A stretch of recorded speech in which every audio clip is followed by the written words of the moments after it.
Welcome to the pick a card reading for the Venus-Sun conjunction. That's happening today in about 2 hours. This is the 4th of June, Tuesday. This is Mars's day. And so this is called a cazimi. Whenever a planet or a celestial body comes into exact conjunction with the sun, it gets taken into the heart of the sun, that divine illumination, the divine wisdom, our vision, our animation. And so Venus is conjunct the sun today. This is marking a shift in the Venusian cycle in your life. Since the Leo retrograde, Venus has been what's called a morning star. This means that she rises in the morning before the sun. So this is more of the future forward, yang energy of taking action out in the world. So with that retrograde in Leo, you then started to apply what you learned with that cycle with the Venusian energy up until today. Today she is going to move into being the evening star.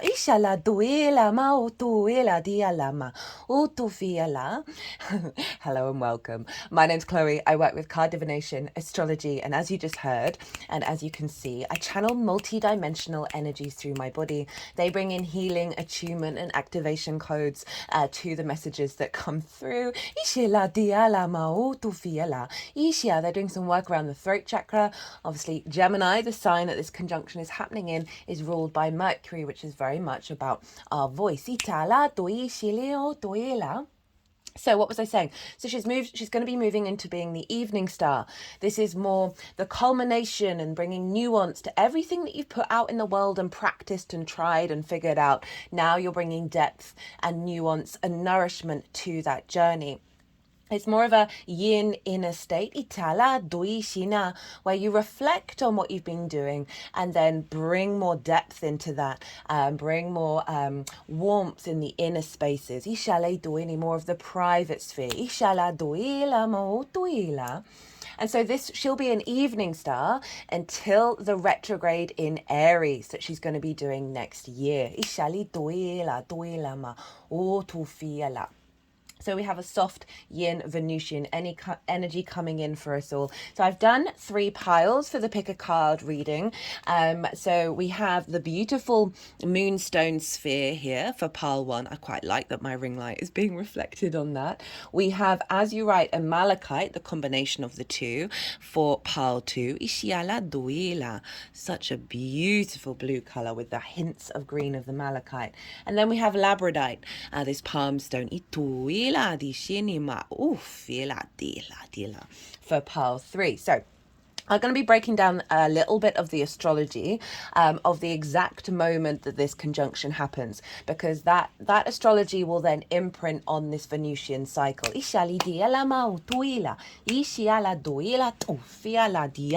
going to shuffle some tarot cards while that happens, and while I'm talking about that, just see which particular pile you're called to connect to about what's going to be activated with this cycle for you. This is in the sign of Gemini. We've got a lot going on here. Jupiter just moved in. I've just done a Jupiter in Gemini transit. That's for covering a whole year energy. And so if you want a deeper dive into what Jupiter's up to in the sign of Gemini, go check out that reading.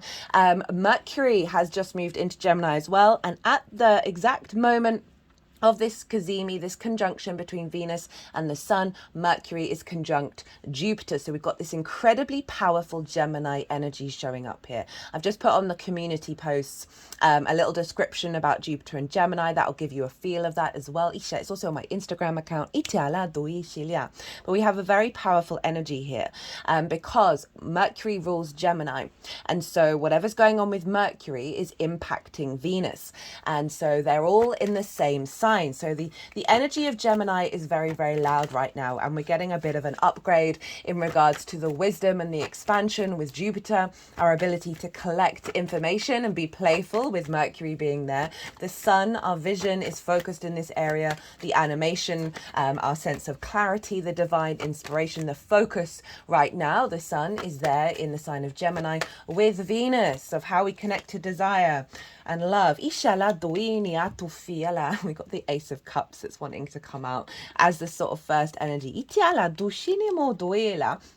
for this particular transit. Itiala dialama or shini for us. And obviously this is the overflow, and the dove of peace is on the Ace of Cups. There's a sense of abundance coming in. You know, all those planets there. Jupiter's very much about abundance. Venus is obviously very much connected to love, desire, pleasure, joy, harmony, ishi, grace, itala, play. She connects the dots, she makes connections, she brings in a sense of appreciation and value. Itala, she is was the muse for all the creative arts. Itala di shini, she is your creation energy, what you're drawn to. Ishala, in terms of how you love and how you receive love. Ishali doila mao tufiala.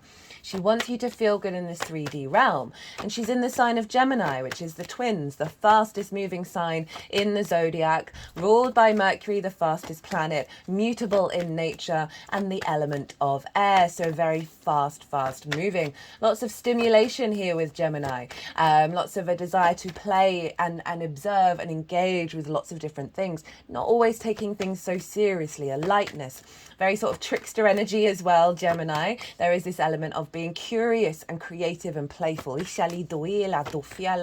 So this conjunction with Venus and the Sun, this is activating a new cycle not only for Venus as she shifts into being the evening star, and that means you'll see her rise in the evening after the sun has set. So it's very much, as I was saying earlier, everything that you've been putting into practice and figuring out what works by taking action, you are now drawing this inward, right? The night time, okay? So obviously a lot of the themes around Venus, you can apply to what we get up to in private. And finding more flow in that evening space. You might want to, there's an activation of being quite playful in the evening. Or, you know, Gemini for me is the neural connections, right? And our capacity to build new neural connections that go beyond the sort of deep-rooted, ingrained, unconscious responses that we have. So Venus and the Sun are elevating that and elevating our capacity to bring those connections in that are linked into the way that we love and how we find desire and joy and harmony in our lives, and activating new paradigms around that are breaking us away from old traditions. This is very much in alignment with what Jupiter's up to, especially with the Mercury-Jupiter conjunction as well, really amplifying the wisdom that we find, the sense of ease and abundance and the sense of generosity of spirit that we have in the way that we're going to be communicating love. And that is not just about, you know, sort of romantic love. Love can be found in absolutely everything. And I think the Gemini energy is allowing us the capacity to find that with more ease, right? Being able to find that energy wherever we go.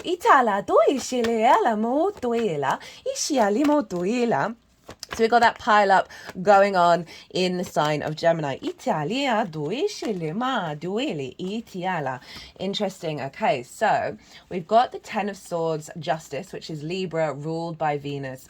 And we've got the 7 of Wands. Now, the 7 of Wands for me is very much a figure who's on the higher ground, so they have something of value, but they're not quite sure. They're unsteady about that. This is one of my archetypal cards for the human condition right now, that we find it difficult to fully embody our source energy, right? That we are abundant, that we are love, that we're in this sort of competition mode, right? We're in a fear mindset that is blocking our ability to stand very proud in our own strength. And it's crossing the 10 of Swords, and you know this is air is the sword suit, right? So this is ideas, spells, preconceptions, constructs that have blocked us, that have limited us, that have immobilized us from enjoying our lives, from being able to get up and go, right? So this is breaking out of old paradigms against not understanding our own value, right? Venus is very much linked into value. She wants you to know your value and to create and be joyous in this 3D realm, despite what might be going on in the bigger picture. And Justice is coming along, bringing in balance, bringing in a harmony. And Lady Justice, she looks at things with empathy and with objectivity. So there's an element here of our capacity to connect the dots to new paradigms around love, creativity, by being in awareness of these old patterns, right? And being able to have that sort of more objective point of view that allows us to release those soul contracts and step into new relationship dynamics. Venus is very much linked into relationships. It's not her whole role, but there is an element here of how we are relating to ourselves, how we're relating to the outside world, the people in our lives, source, all of that. That is there's something coming into balance. And it's quite interesting that Lady Justice has shown up. That's Libra, because Venus and the Sun are trining the South Node and sextiling the North Node over in Libra and Aries. A trine is an aspect of Jupiter. This brings in a great deal of elevation and wisdom, a bringing together of our refinement of the Libra area of our chart, making sure that we are not people-pleasing anymore, in a way that is distorting our soul's frequency, distorting our value. So we've got a lot of support from this eclipse cycle, activating that Venusian energy, the empowerment of the empowerment of that Venusian energy that is allowing us to see beyond the social dynamics that may distort our understanding of our own value, right? That sense of comparison is the thief of joy. Rather than looking externally, we are being more playful and curious about our own experiences rather than how they compare to the outside world. And with the sextile to the North Node, that is an aspect of Venus, right, of where we're heading, what we're striving for, that sense of sovereignty and independence of Aries. That the sextile is about connecting, creation. It's a really soft, easy, free-flowing energy. So is the trine, very inspirational and creative. So Venus over in the Sun, with the Sun, is having more vision, more animation, more divine inspiration around our independence when it comes to how we connect to love, when it comes to how we find love in the world around us that isn't being blocked by social distortions. Gemini is very catalytic. It has the capacity to bring in and crunch timelines, basically. Got the Nine of Cups, as I was talking about. This is an inner alignment, an inner emotional alignment where you feel abundant, you feel gratitude, right? And because of that alignment, it brings in a deeper level of confidence of who you are on an emotional level. So we've got some big cup energy showing up here. With that sextile to the North Node, we're striving to go into new frontiers when it comes to love. Cut the deck and got the Wheel of Fortune, then the Eight of Wands. So this is Jupiter, and the Eight of Wands showed up pretty consistently for all 12 sign series of the Jupiter and Gemini energy. So this is about a change of fate. Something is shifting in our environment, in our frequency, that is elevating our capacity to tap into that abundance, tap into a sense of seeing the world in a very generous spirit, right? Being more jovial about our existence. Understanding and having a deeper sense of faith. Jupiter's very much about faith and knowing, a sense of deep spirituality and a deep connection of things are going to turn out all right, and not worrying about the small details. That this energy is, and this is alignment, right? This is everything coming into an alignment. So there's with all this power in Gemini and our capacity to create new neural pathways, as I said, that go beyond that Ten of Swords, beyond those restrictions. Love it. Cut the deck and got the High Priestess. And this is just doubly confirming that it's bringing in a sense of knowing within us that we are drawing towards us with this very powerful Venus in Gemini of our capacity to change, that mutable energy from those old paradigms into a deeper connection to a knowing within us, right? The High Priestess is essentially our higher self manifest, very psychic, very intuitive. She has the pomegranates and the palm leaves behind her, representing fertility and abundance. We have the moon here, which is our needs and our nourishment.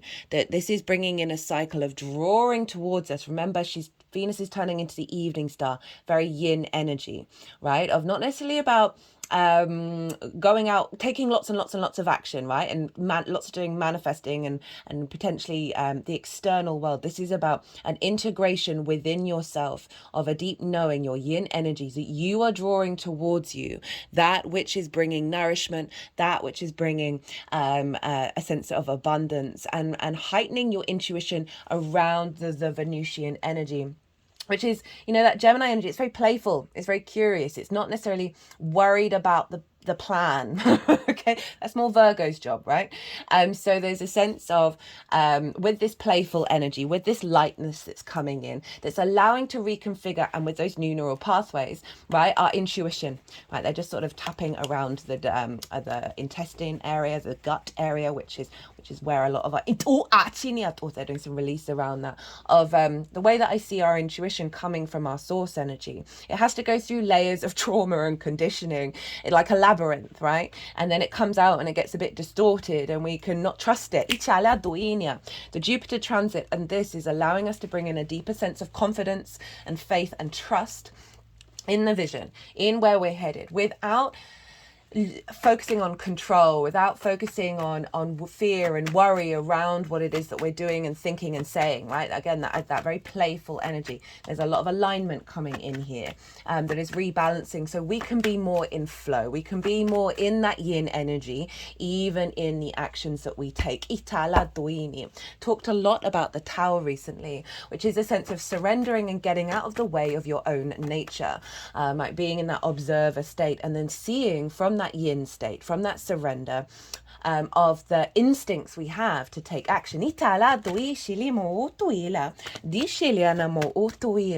I really feel it's that balance that we're working with. Gemini is a yang energy, so it is more of the masculine outward day energy, the external, the outward movement, rather than that cultivating of the inner space. Love that we've got this yin energy showing up with Venus moving into a evening star that is then allowing us to, from that sense of surrender within ourselves, then see what we're instinctively curious about and what we're being drawn to. Where do we find that playful energy and following that? As I said, Gemini is the fastest moving sign, so there's a sense of, if you're feeling like the air is underneath your feet, that you're able to move quite fast, that you've just got a lot of energy around something, then those are going to be signals and clues about what Venus is trying to bring into your life. Now, what else is going on? Well, so the moon is in her exaltation right now in the sign of Taurus. That means the moon's needs are being raised up, and we do have the High Priestess card, which is the moon's card, and it's ruled by Venus.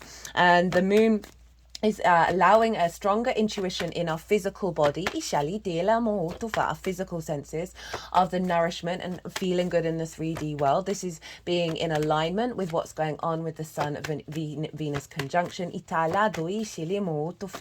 So we're going to be intuitively drawing towards us the raised up energy, exalted energy of the moon, right, of our needs being met, of that nourishment, from the conjunction that's happening here, that's being imprinted, right, that we're not falling into old traps, we're not falling into old paradigms, because the moon is very closely conjunct Uranus, and Uranus is the basically the soul liberator, right? It can be quite disruptive, but it's very independent, it's very innovative, it wants us to walk our path and be confident and comfortable being so. So there's a lot of strengthening of independence here beyond those old paradigms, but activating a higher depth and nourishment in the 3D realm, with the moon being over in the sign of Taurus. Just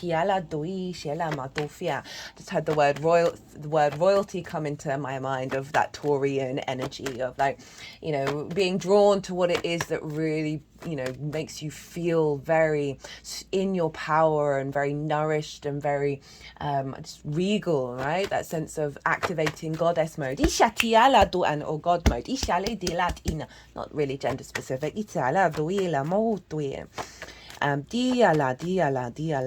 Now, Venus and the Sun are also square Saturn, and the moon is sextiling Saturn over in the sign of Pisces, busy making the magic reality, the synchronicities. They've been wild lately, into the 3D realm, giving a structure of that magical realm into this the current incarnation that we're in. And with this square with the Sun and Venus, we have the real capacity to, because a square can bring in manifestation, it's building energy, right? It's that creation energy, in terms of like taking action, your motivations, your drive, your instincts to, you know, put things into action and build. Saturn square Venus and the Sun is allowing us to step into a level of maturity and integrity and commitment to what it is that we're being drawn to where it is that we find pleasure. Again, not specific to romance. And Saturn is all about the longer term legacy energy. And so this is really powerful for us for the next, until March next year, of a Venus that is bringing in a level of maturity around her capacity from a very playful place to tap into the magical, synchronistic, non-linear energy. So this feels like an activation and a building of timelines that may have felt out of reach. Just had the death card, but they picked it up and put it back, which makes me feel that that's linked into the release of those old timelines.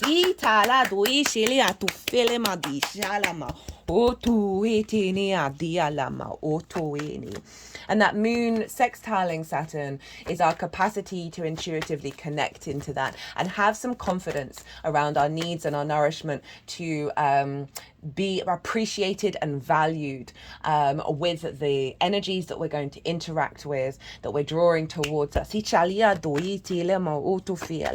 Now Jupiter and Mercury are conjoined one another.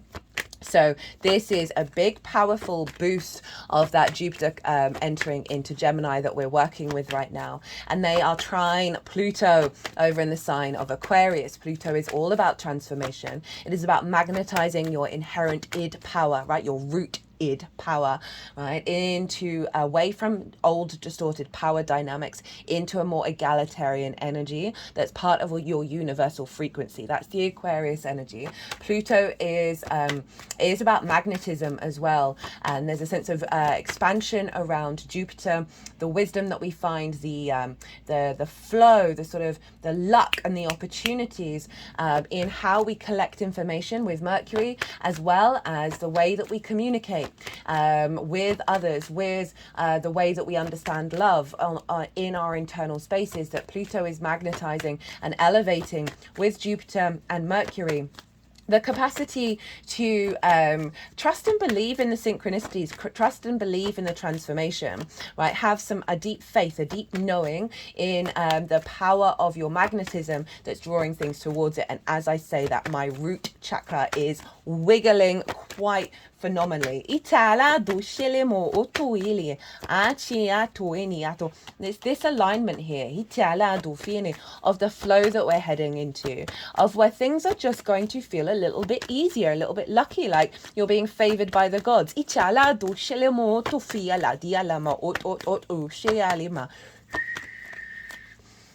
is definitely an empowerment around an elevation of connection, right? That is part of a deeper wisdom within yourself, a deeper power within yourself, and your capacity to be able to communicate from that place, to be able to then amplify your ability to understand what you really do love, what you really do cherish, and how you and also big creative power. This is very, very, very empowering. And allowing us to it's just the playfulness and the ability to shift and change old wounds, old traumas within us. 10 of Pentacles, as I say that. The Hermit, the Queen of Wands, the 3 of Cups, with the 9 of Pentacles at the bottom. Right, so this is the deep wisdom that I was talking about. And also not being distorted by the external world. The Hermit is in its power. It's on top of a mountain, and it is not unsteady, unlike that 7 of Wands. This is the Virgo energy that squares Gemini, the fellow mutable Mercury ruled sign. But this is all about the Hermit's not bothered about what other people think of it. It goes inward. It understands its own wisdom, its own light, its own sovereignty. And so with this combination of what's going on in the sky right now, we are able to tap into that and not be distorted by the external. Then we have the Queen of Wands. Again, very, very independent energy. She knows where to go to get the sun, right? Because you've got the sunflower and they're always able to shift and change and absorb that light. That Venusian energy is drawing that into your inner space. You are cultivating that inwardly, where you're not having to overly control what's going on in the external world. In terms of the universe bringing what brings you pleasure towards you. Very passionate, very courageous, very in their own strengths, right? The Queen of Wands. She's very charismatic. So really lovely fire energy showing up for this Venusian energy of your capacity to understand your instincts and how to cultivate them over this next cycle that is drawing towards you. The Three of Cups, okay, is union flow.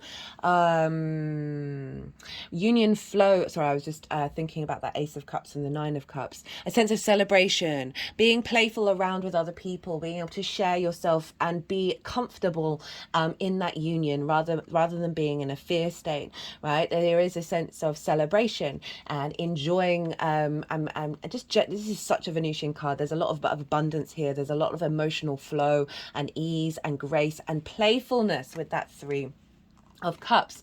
King of Pentacles, Nine of Pentacles, right? These are very abundant energy on the 3D plane. They've got lots of grapes surrounding them, which represent abundance. They represent the harvest, as in like you have what you have reaped, you will reap what you sow. And they want to create in this world. They want to bring in abundance. The Nine of Pentacles, very independent. They know what they need to do in order to bring about a holistic, beautiful life, both work, health, joy, family, friends, private life, all of that in union with themselves. And that King of Pentacles, the capacity to build in the 3D, to bring in that abundance, bring in that sense of feeling good in the 3D realm. Love that for the Venus Sun, of the vision around love, the vision around enjoyment and pleasure. Cut the deck. Where did it go? I shut the deck again. I got the I think these are the final cards. Oh, where did it go? Oh, just before the moon. I got the Knight of Swords and the Ten of Cups. So the Knight of Swords is very Gemini energy. So all of this energy here for the astrology is helping us embody this, right? The knights embody their suit, and then they go out and they take action. Yes, I was saying she's turning into an evening star, but she's in a yang-based sign. So there is a combination of the yin and the yang that's happening here. But there's a sense within you that your mind, your ideas, your constructs are coming into an alignment, which means you can then embody and draw towards you the Ten of Cups. We've got the Nine of Cups and the Ten of Cups. This is about the Nine of Cups, that internal gratitude and abundance and a sense of love and playfulness and curiosity and creativity that we're going to be feeling being on this planet. Then seeing it manifest in the external world, right? The inner chakra, light body, when that's in alignment, then we then start to see rainbows. We then start to see other areas of our life come into flow, come into a sense of love. So I really like this combination of cards of actions are going to happen, things are going to go on, that is then going to draw in this alignment. Right. I could go on and talk forever about this. Do I want to mention Mars? It is Mars's day today, so that is being implemented. Okay, so that makes sense with the Knight of Swords. Okay, so even though she's an evening star, she's being activated with Mars because it's Tuesday, it's Mars's day, and so Mars is the prominent energy of the day. Mars is in its own sign, in the sign of Aries, so a very yang, action orientated. Our motivations, our drives, our instincts to build are being aligned into this Venusian energy, right? So it's yin, yes, it's an evening star, but we've got a strong yang energy showing up at the same time. So I really like that combination for us all. And with that Knight of Swords of like Mars going out and championing this new vision, this new idea. Right, I'm going to leave it at that, and then I'm going to start with pile 1. Hello, Pal 1, and welcome to your Venus Sun conjunction Cazimi reading. So I've pre-shuffled a couple of tarot cards that are going to be the final part of the reading, and the energies that I work with have laid out the cards for you already. And it's quite a transformative, beautiful message that's coming through. It's highlighting that there have been some difficulties, and there's been some old patterns that have caused some pain and some frustration that have blocked who you truly are. And you're going to be going through a process of releasing that and stepping out the other side and cultivating a really beautiful energy that is going to be expanding your understanding of your creativity, your love, your desire, your pleasure, your joy, how you find harmony in every area of your life, right? Venus can be very much about relationship dynamics. That can be a very prevalent energy, but it doesn't have to just be about that. So take what resonates in terms of how you connect this energy to what's going on in your life. So let's begin with the first oracle card. And this is the Moonstone, and it wanted to be placed here, so I'll read that when we get to these cards. I have listed in the description box all of the decks that I'm using, as well as I've put in the degree that this Cazimi is happening at. So then you can take a little bit more of a personal look at your natal chart to see how this is affecting you on a beyond this general reading, right? If you'd want a personal reading based on this transit and what's come up in this reading, my website is in the description box, where my email address is there, so you can send me a line. I'm on Instagram, you can contact me that way as well, if you want to go in further about what this transit's all about. So the first card we have here is Let It Go. Release the past, forgive, soften, move forward. This is from the Healing Waters Oracle by Rebecca Campbell. And I wanted to use this deck because we have a square with Saturn over in the sign of Pisces. Right, Saturn can bring up limitations and restrictions and a sense of authority that may have been coming from other people, that may have been impinging your ability to truly stand in your full Venusian energy, right? Not gender specific. And the square that we have with Saturn and Venus and the Sun is helping activate our capacity to step into our own sovereignty, our own authority, and be able to take a more mature understanding that's allowing a liberation of your Venusian energy to step in their power and be very confident and playful in the way that it expresses itself. So let's see what Rebecca Campbell has to say about this card. So it's that letting the go of like, what's happened in the past is having a sense of faith and trust that it's not going to, those cycles aren't going to repeat, right? And we've got Jupiter hanging out in Gemini. That transit, I've just finished it. That's for the next year. That's really amplified right now. And Jupiter's very much around faith, around a sense of knowing. Change is one of the most difficult things for our heart and mind to accept. Maybe you're on the brink of an ending, a hurt or a loss. Or perhaps you've experienced an ending in the past but are still carrying the pain within your heart and your mind.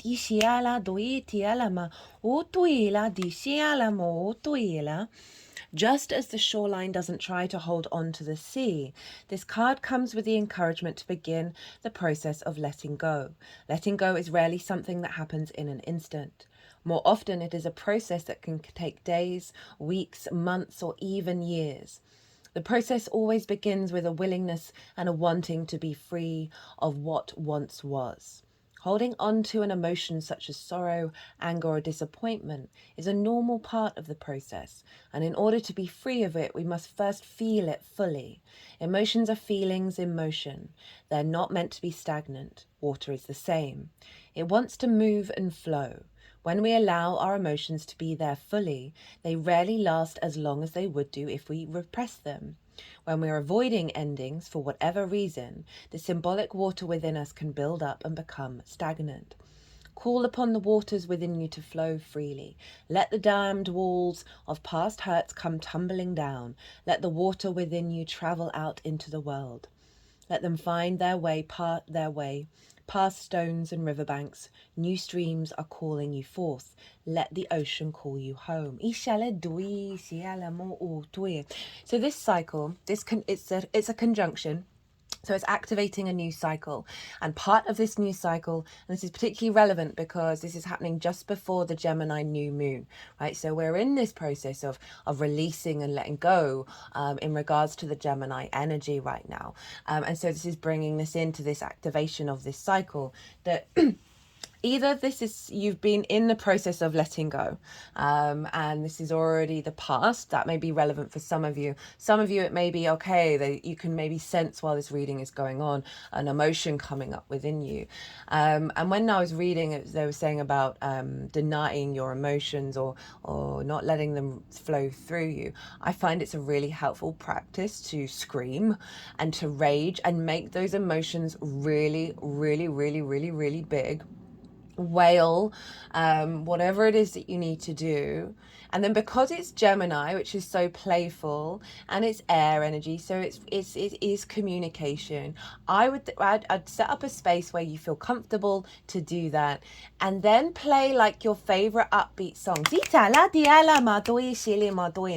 some shamanic shaking, and then step into that sort of playful energy of Gemini to be able to be at peace, right? This is about letting go, forgive, soften, whether that's yourself, the people, whatever, or a situation that didn't manifest in the way that it needed to allow the understanding of the ridiculousness of the human existence, right? And of the universe of itself, and bring in that very playful Gemini energy to help be at it's not about denying the emotions, be at peace with what's going on, and then shift that frequency into mutable energy. Things are going to change. Things have always the constant capacity to change. Because as I said, this could be a situation that's happened recently or something that's very ingrained deep within you. That is coming to the surface or has come to the surface as part of this conjunction and this new longer term cycle with Venus in Gemini, which will take us up to the Aries Venus retrograde next year. So this is a longer cycle that we're working with on top of all the other Venusian cycles and your own personal Venusian cycles. There are many, many layers of astrology, right? Okay, so then we have Kali, the mother of the universe. I release all that doesn't serve me. It's time to be the truth of who I am. And I feel like that sums up a lot of the energy of this reading. Of that we so often have blockages and limitations through our relationships, whether it's with ourselves on a one-to-one basis, with friends, with the collective, that distort our true essence of who we are and how we find pleasure and how we find joy, and all of those things. And we can often then not realize because they can be so ingrained. And so there's a real empowerment. And this is following a lot of the astrology and the tarot that came out in the collective reading that I did just at the beginning of this video. So if you didn't watch that, I would recommend going back because a lot of the themes came out in that reading as well, of our capacity to stand in our own power. And here we have Kali, the very essence of that power. Kali embodies the ultimate wake-up call to get us aligned as soon as possible with what we have come here to do. This Hindu goddess is the most fierce form of the dark divine feminine. Oh, I forgot to mention, this is from the Divine Feminine Oracle deck by Meggan Waters. She is that which brings all life... She is that which brings all things to life or to an end. Her name comes from the Sanskrit word meaning the fullness of time. So there's an element of closure that's happening here with this transit. Whether it's with a situation, a person, or a construct, whatever it is that you're resonating with right now in this reading, there's an element of closure of that which, whatever that is, that has had an entanglement and a distortion of your inherent soul frequency that's blocked you from truly integrating and embodying your own energy.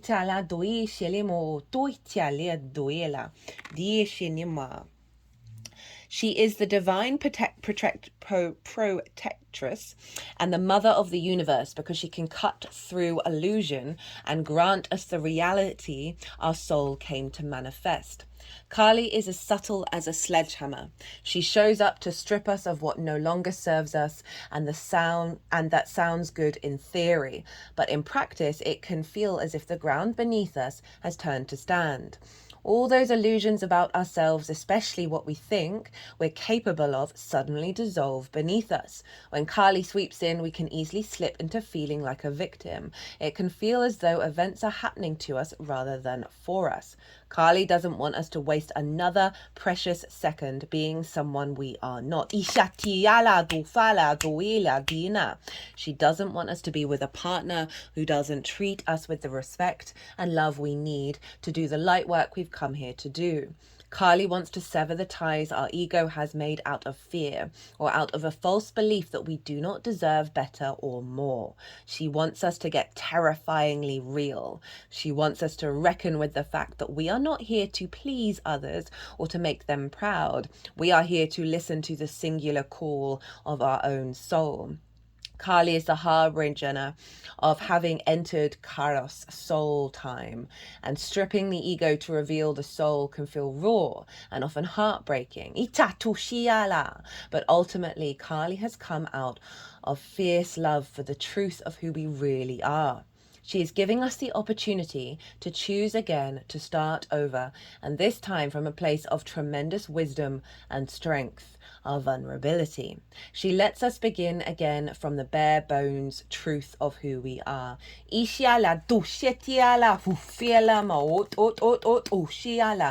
Ooh, well, I'm going to claim that rebirth of our Venusian energy. Ititiala. Iti fola mai ala dufia lama itinia. And next we have the Soma card. This is from the Tantric Dakini Oracle. I don't think I've used this in personal readings. I don't think I've ever used it on this channel. I felt called to bring it out. And this card came flying out, and let's see what this is all about, okay?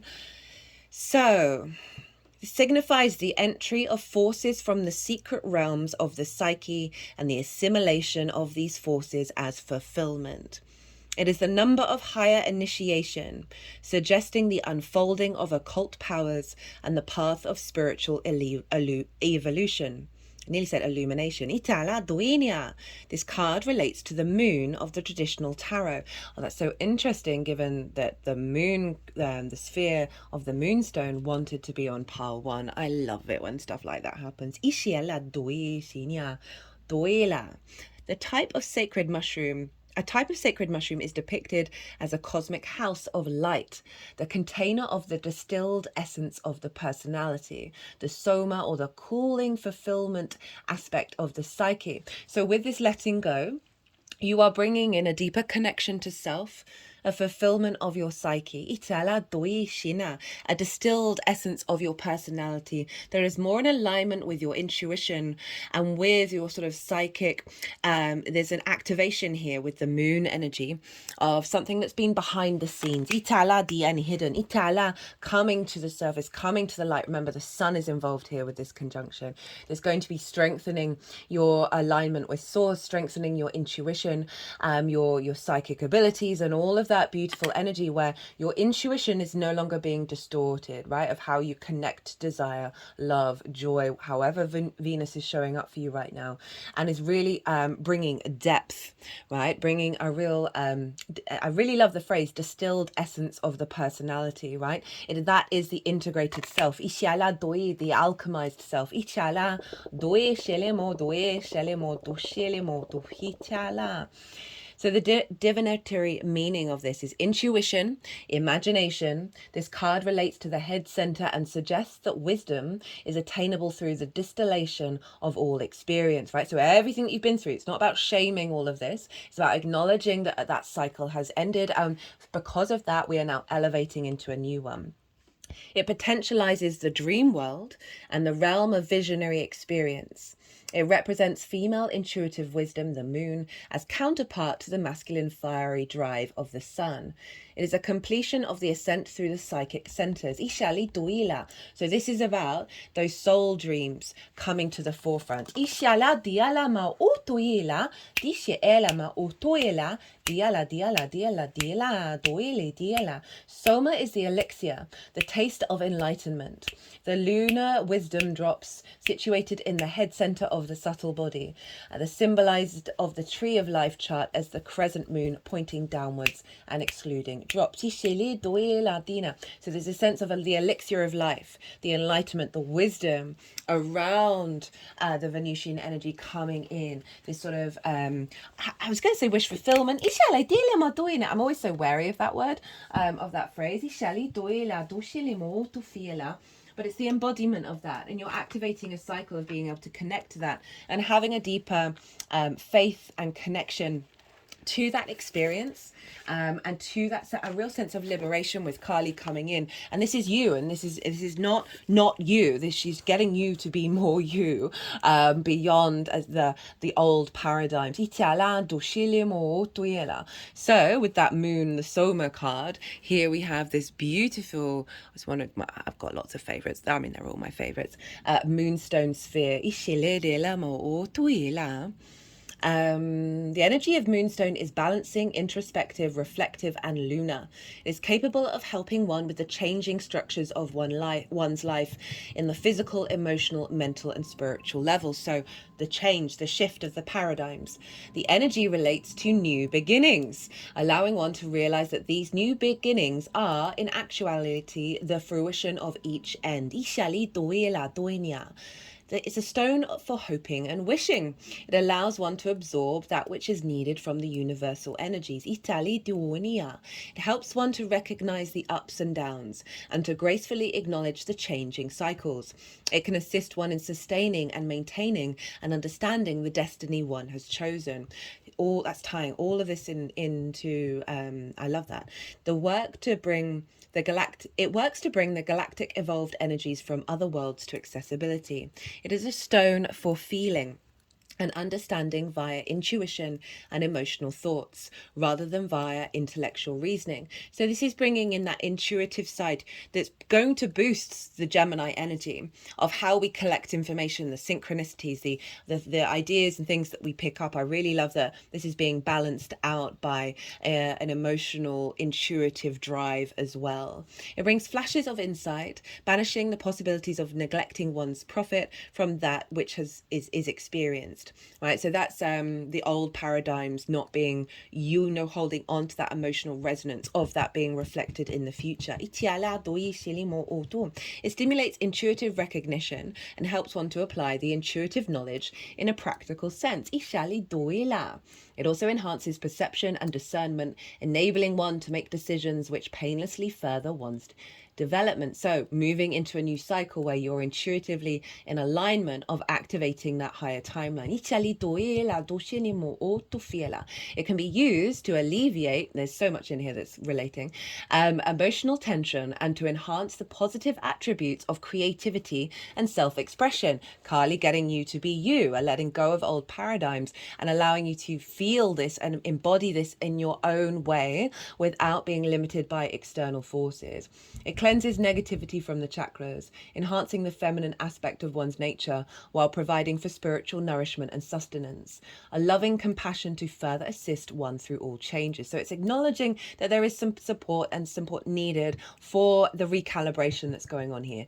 And I like that that's coming up and it's not denying the reality of that. So often when we have big activations, a lot of old stuff bubbles to the surface, and it's because you're tipping from one scale to the other in order to then rebalance in a healthy, dynamic way. It stimulates confidence and composure and allows one to understand that there is no situation so difficult that it cannot be countered with diplomacy. So that's the inner peace within yourself as you engage. Perhaps some of this old paradigm is still going to be prevalent in this cycle. You're just not attached to it anymore. And rather than falling into those old patterns, you're going to be able to stand in your power from a place of peace, from a place of diplomacy in how you engage with it. And it's not going to impact and distort you in the same way, which is allowing for more freedom for you to bring in other pathways. It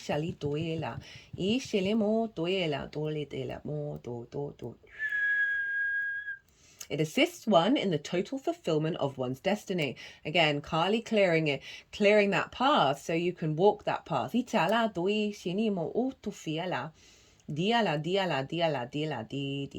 I'm just sort of scanning because now there's Dolfini. It also said to both arouse tenderness within the self and to bring happiness to the environment in which it resides. Really love that healing. Be tender, be kind, be compassionate and empathetic with yourself.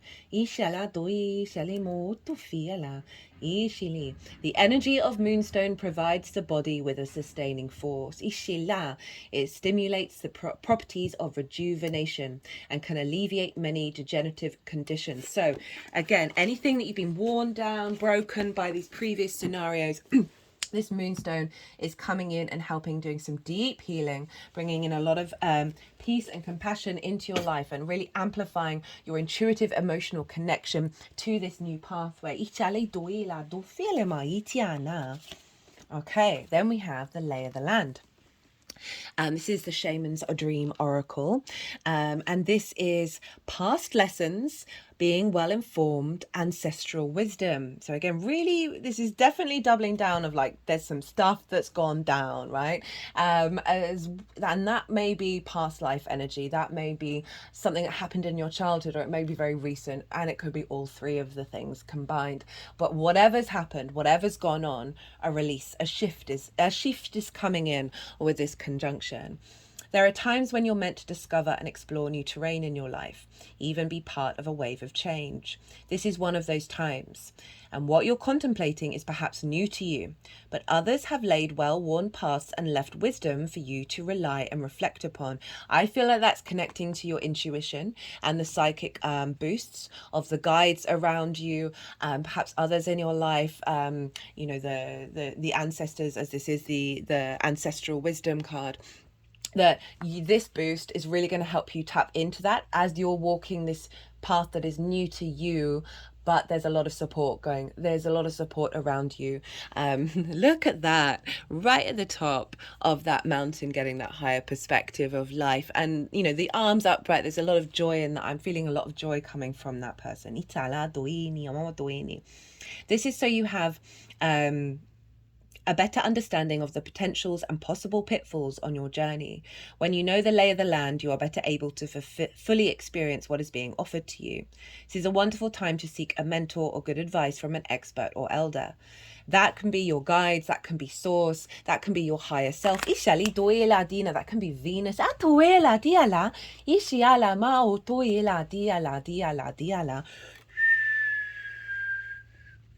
That way you'll be able to meet life's opportunities and challenges well informed. As I'm reading that, I'm really feeling like it's you. You know, that it is this cultivation of your intuition and your instincts that's coming through, that is going to provide a lot of the wisdom that has already inherently been within you. You know, when we see those red flags and we're like, no, they're not really real. That's that wisdom. Right, and that can be in any situation. That's the wisdom that we sometimes don't listen to. So there's an element of perhaps creating space, perhaps in meditation, of tapping into that part of you that is, you know, think back in your life when you've had those moments of intuition where you're like, oh, I don't know about this scenario, and then you turn out to be right, but you tap into that energy, because that is you, your higher self. It is also your ancestors, both blood and soul lineage, supporting you through the gut. Knowing you have a map, now you can be curious about what else is here. This is a path that promises success in all areas. Where others before you have dared to tread, you will discover the treasure they have left behind for you to make your own.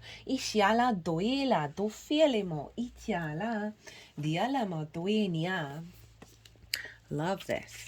Love the support of that with all the sort of big energy showing up here. I love that the ancestors have come in and said, hey, we're here. We got your back. Don't worry about it, right? Be able to play. I love that. Having the map, you can then get curious. It's like, yes, sometimes exploring new places is a wonderful thing, but sometimes when you and this is a new place for you, right? How do I get this? That with that map, there's a part of your brain that then can be curious and playful about the environment, because you're not worrying that you're going to get lost, right? And that can really activate a sense of childlike awe and glee about your environment, rather than the logistics and the sort of responsibility energy. I feel like you're getting a lot of support coming in saying, we've got you, now you can play. And then we have the womb. So this is what you're cultivating with this new energy. The nest, the belly, the origin. Everything has an origin story. The womb archetype asks us to contemplate the beginning beyond the beginning, the mother beyond the mother. In a world that often negates the power and necessity of feminine principles, this card returns to us the warmth, tenderness, and sacred intelligence from which we came. It is a card of receiving, not achieving, of accepting love from the mother of us all. She is the life-giving force that forgives and cherishes even the most wounded and disparate souls. No matter how lost you are, the womb awaits your return to help you heal and grow. This card is a call to keep things simple, to return to be reborn in the name of love. The womb is everywhere. It is beyond gender, beyond time. We are within it as it is within us. When light, nourishment, harmony, warmth, love. Ishili diala. They're just sort of moving it over the heart area. So this, I genuinely feel, is like, you're going to be carrying this energy, this warmth, this tenderness, as you move forward. The knowing that you are loved, that you are safe.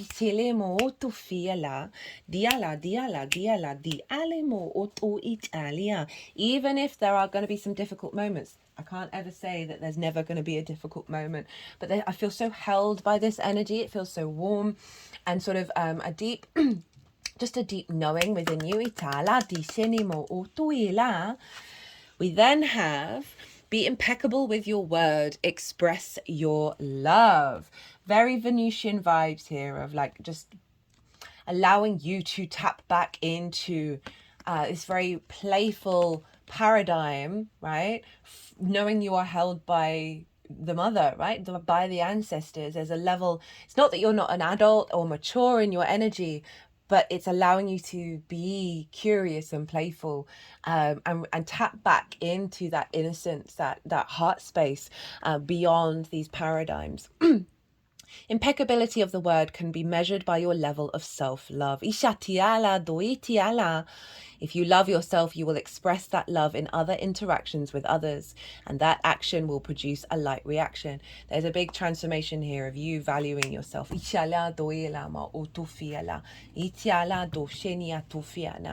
I've used this deck because it's a very mercurial deck. It was given to me by Gemini rising, and the author of the Four Agreements, I really recommend that book.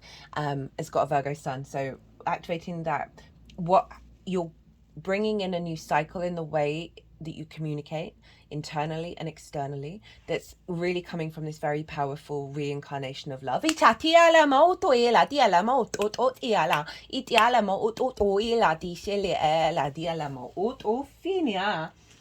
I like that. Okay, the Sirius star blessing. Yes, proceed, be seen, push through. Sirius is the brightest star in the sky and was the utmost importance to the ancient Egyptians. The Sirius star system is the home of a race of humanoid beings who most likely live in a dimension higher than our own. It is believed that these beings can be contacted through spiritual practice. Tuning into them can enable us to receive high-frequency spiritual downloads. The message that comes with this gateway is a giant yes. It brings the energy of wishing on a star and seeing that wish coming true. This is a time for you to move forward with any projects or ideas that you felt called to carry out. There is an energy of possibility, positivity, abundance, and excitement surrounding you at this time. Very Gemini in nature, that. Whatever dreams you've been, especially with Jupiter being there, especially dreams you've been revisiting recently. Whatever dreams you've been revisiting recently aren't dreams, but premonitions. Again, it's bringing in that intuitive energy. Know that whatever you're connecting with on the inside is soon to be something you'll be experiencing in the physical. So think about what you desire instead of what you fear. See yourself celebrating as if your wildest dreams have come true. As you do so, you'll be creating the perfect energy for them to manifest in your world. It's a very succinct reading there, right? That you're going to be it's either happened, like as I said, it's either happened or it's going to happen. A big transformation that's going to sort of disrupt the very mutable energy, your paradigms, that's allowing you to step into a deeper connection to your sovereignty of the love within yourself. That is then going to see that frequency of trusting, you're being held, trusting how things are going to unfold. And in the process, rather than worrying about it, tap into the playful energy that it would make you feel, whatever it may be. Now, here are your tarot cards. We have the Nine of Swords, the Eight of Wands, the Two of Swords in reverse, the Eight of Pentacles, the Two of Cups. So we've got two doubles here, the Six of Wands, and the Empress, Lady Venus herself. So the Nine of Swords, this is that fear, the worry, anxiety situations that have been going on, old paradigms that have limited your framework, that have put you in a fear, scarcity mindset where you can't even smell the roses, you can't even enjoy your existence right now. This is shifting with the Eight of Wands. Alignment is coming in. This showed up in most of the Jupiter and Gemini readings. If you haven't seen that transit, it's live for the next year. Well, very much tied into this, and also the Gemini new moon, which is going to be the next transit series that I'm going to do. That's happening in 2 days time. So this is that alignment, fast movement alignment, where obstacles are being cleared, where again the alignment back to self. It's so funny how these really reflect what's going on. Two of Swords, moon in Libra in reverse, no longer being in a pause moment to figure out who you are, coming into balance, and walking into a new landscape, having the due diligence and the joy of refining this frequency that's always been within you. This is the whistle while you work card, right? And having the energy to bring this into practical reality. But it does imply about it, you know, we need to put things in a daily practice of integration. Two of Cups, union, harmony, alignment, right? These two figures are eye to eye. They respect, honor, and there's a level of dignity that they have with one another. There's a quality here. There is union within yourself of the masculine, feminine, and spirit, right? There's a sense of, with this respect, is deep love. Deep love. This is real powerful love. For some of you, this may be about a relationship dynamic, but I want to focus on you. This can be about any situation in your life that's now going to stem from this energy, because you are standing in your power, right? Which means it's what's saying that series card. You are then recreating, bringing that towards you. Six of Wands. A sense of victory, a sense of recognition of who you are and what it is that you do. And they're about to go and have a big banquet. So there's an element of celebration, very Venusian energy, likes to hold a party. But overall, there is a sense of value here, right? And you having gone out and done a thing and feeling really good about yourself, there is a sense of it's completed. There's a celebration, there's a sense of achievement and victory to this path that you are walking on, that there are going to be activations where you're going to see results and you're going to be able to feel good and be celebrated. This may be about other people also celebrating what it is that you do. This may be about relationships that feel like they are, there's a mutual receptivity of when you do a thing, there's an appreciation for that, and when they do a thing, it's appreciated. That sense of equality in terms of the action and the non-action. And then we have Venus. Hello, Lady Venus. This is the Empress. This is a sense of fertility, creativity, feeling good in the 3D world, of tapping into your Venusian, your goddess energy. That's really giving you the power. You have all the suits here. You've got fire, water, earth, and air. Of a full alignment within yourself that is giving you the capacity to put things into practice in the 3D world, to build in the 3D world from a place of unity that's leading to victory and feeling good, right? A real sense of seeing the world as an abundant place rather than that Nine of Swords. Well, Pal One, what an honor and a privilege to read for you. Thank you so much for your time and your energy. If you liked the video, it would bring me great joy if you hit the like button. It also helps the algorithm, so that's helpful as well. As I said earlier, if you want a personal reading, my website is in the description box. But other than that, Pal One, be good to yourselves, be good to those around you, and most importantly, be well until we meet again. Hello and welcome, Pal 2. to this pick a card reading for Venus conjunct the Sun. This is this reading, beautiful. I've pre-shuffled some tarot cards, and they will be the final part of the reading. Scan the energy of these cards, and it's very much about the empowerment of your word being activated. Ishala dui shele mo tuela, ishala diala dila dila dila dila. Really gorgeous. So let us begin with this beautiful oracle reading here for you. I can't wait to read it. I'm feeling very exhilarated, but there's a flow, right? There's a smoothness to it, and it just feels very playful. Ishala duila. So the first card up, this is from the Tantric Dakini oracle. All the decks are in the description box if any of them take your fancy, and it says 50, recall memory. Now this is traditionally the Queen of Cups. Ishala duila. This signifies the path of the unconscious as initiation. Itala dishile mo duila. On the shores of the sky, a doorway to enlightenment, the beachcomber of the mind discovers shells among the driftwood. In the foreground is a large pink conch shell, representing the need to recall the essence of all existence, the original beginning, just as the seashell echoes the sound of the sea. The conch symbolizes the vibration of all things, for all animate and inanimate objects are comprised of particles vibrating at characteristic frequencies. The sound of the conch is used in religious ceremonies to attract higher order of spiritual vibration and to repel low level of vibration. So we bring in that Queen of Cups energy, very intuitive. There is an element of serenity there, that all will be well, that all is vibrating, that all is all, right? It's a very sort of emotional serenity that's coming in, that's allowing you to connect back to your deeper understanding within your unconscious mind. They're just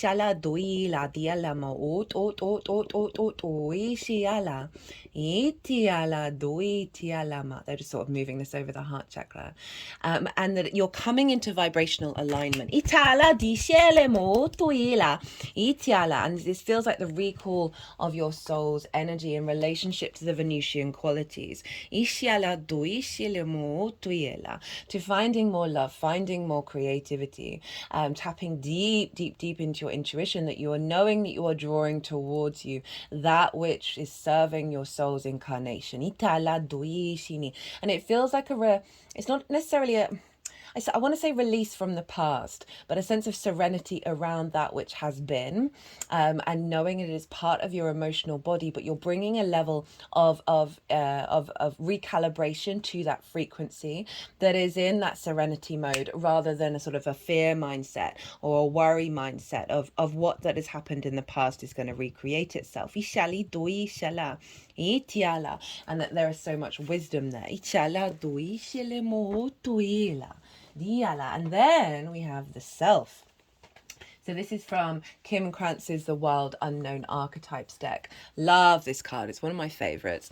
And this feels very mercurial, very Gemini in its nature, of the capacity to appreciate every part of the self. And when we do that, when we integrate in such a way of seeing the many colors that make up our own frequency and seeing that from a place of love, that we are then opening ourselves up to higher possibilities because we've become in alignment. It feels like that it's not that some big heaviness may have happened, but because of this card and because of the serenity of the Queen of Cups, there's a real sense of flow, of activation, rather than perhaps going through so a lot of rocky, so when we go through a recalibration, a lot of old paradigms come up, and I feel if they do, it's not really going to diminish the path that you're walking on. It's not going to be very disruptive. There's a calm here, remember, there's a flow as we're entering into this new paradigm quite quickly. The soul, the witness, the watcher. The self is the prism that allows the spectrum of our personalities to radiate. It does not judge, prohibit, suppress, or oppress any parts, as it lovingly knows that all aspects have a time and place, and leads us to experience the full breadth of life's offerings. The self is the central abiding container, the awareness of the infinite universe of possibilities. When this card appears, it's a call to step back into witnessing consciousness, to observe yourself navigating the world. Ask yourself, am I the stew or am I the chef? In most situations, our ego draws us into the cauldron where we swirl, spin, and smolder in chaos. Yet the self is a graceful culinary dancer, watching, waiting, observing, as the spectrum of ingredients become the flavor of our life. Dia shilimo duinia, when light, witnessing, accepting new aspects of self. Ishila dialama. It is no surprise that two central mantras in the yogic tradition concern themselves with the self. Experiment with Soham, which is I am that, and Satnam, true identity. So it's a real making peace with self. And with this activation that's coming through, your intuitive alignment is going to be magnified. And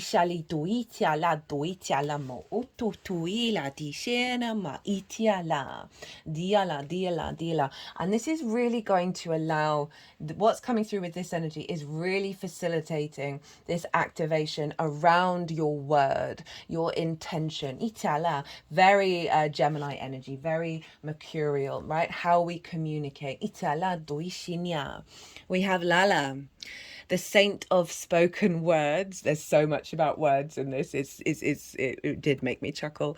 Every word I say becomes a prayer. I am the author of my own story. And I love that we've got this serenity and acceptance of self coming straight off the bat, which, as I said, is allowing this voice to come through from a place of love, from a place of divinity.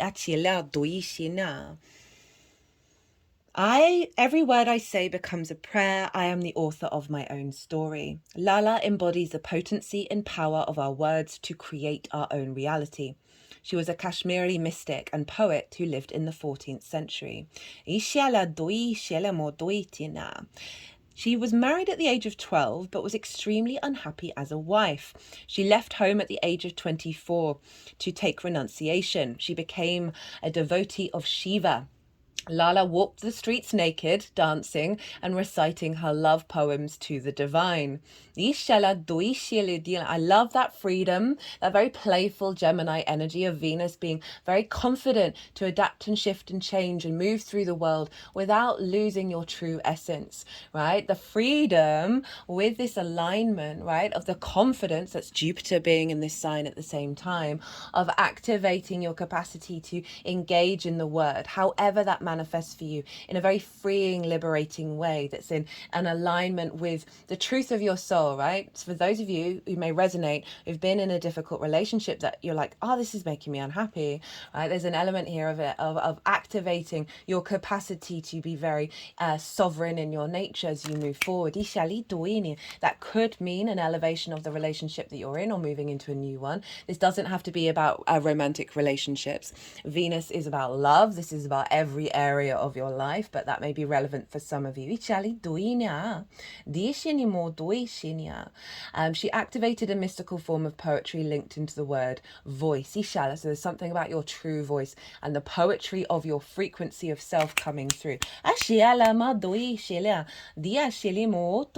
Her words reflect the spiritual truth of non-duality, that she realized as a mystic. Above the temple and below the idol are one. As in the self and the spirit. With her poetry, she found the unity in all things and the freedom that follows with that understanding of the unity. Now, I talk a lot about this in the Jupiter transit that I've just done in the sign of Gemini.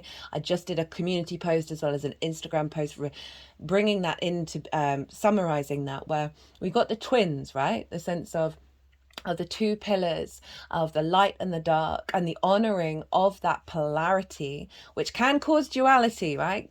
Gemini's very catalytic energy, but we're making peace with that. Jupiter's really helping and allowing us to amplify those energies together and bring them into union, and realize that everything is connected, everything is part of itself, and that allows us to be more free, more curious, more creative, and less rigid and shameful and restricted in dogma. Ishale toi shele mo to fiala diana dishinimo to fiala diala. Sorry, just scanning to see if anything was pinging out. Okay, so when your soul selects her card, words have the power to shift our reality or to continue to reinforce it. Diala di shinimo dofe. Di shini, every word you say is an affirmation. Ishu tu fiala diana. If we are not separate from the soul and the soul is not separate from the divine, then we have the power to co-create our life. Lala as the invitation is the invitation to pay close attention to each word we say to ourselves within, and to the words we say about ourselves to the people we love. She is the acknowledgement from the soul that our every sentence is a prayer. If we want more love, more light, more of the joy and freedom that expands our capacity to be present in the world, then Lala reminds us that we can become the author of our own reality right now. We can speak our desires into being. Lala is the reminder that we are so powerful that changing the words we use to describe ourselves can change the trajectory of our lives. We can choose to focus our attention on each I am statement we say. That might be a really helpful meditation to do. And we can infuse our lives with the nectar that comes when we act on the truth that we are not separate from the divine. Ishali tuitiala. What a powerful message for Venus in Gemini. And this is all about the playfulness of it, right? And if you do find yourself slipping into those fear mindsets, those worries, those anxieties, using those moments as tools to crunch timelines of confining it, right? So say you set out to do a thing, you said you were going to do a thing, you didn't do it. Instead of beating yourself up and worrying about that, say, I didn't do that because that was the path for me to activate a higher frequency. Doing a mantra of I am before you go to sleep, when you wake up, can be so powerful, because that just strips all connotations away and then inherently brings you back to the self. And this is talking about the multiple personalities that you have. When you're just focusing on the I am, that allows the release, and rather than the restrictions around all of those different versions of yourself to come out and play. It then opens up space for source to co-create with that pure essence rather than any restrictions and limitations. The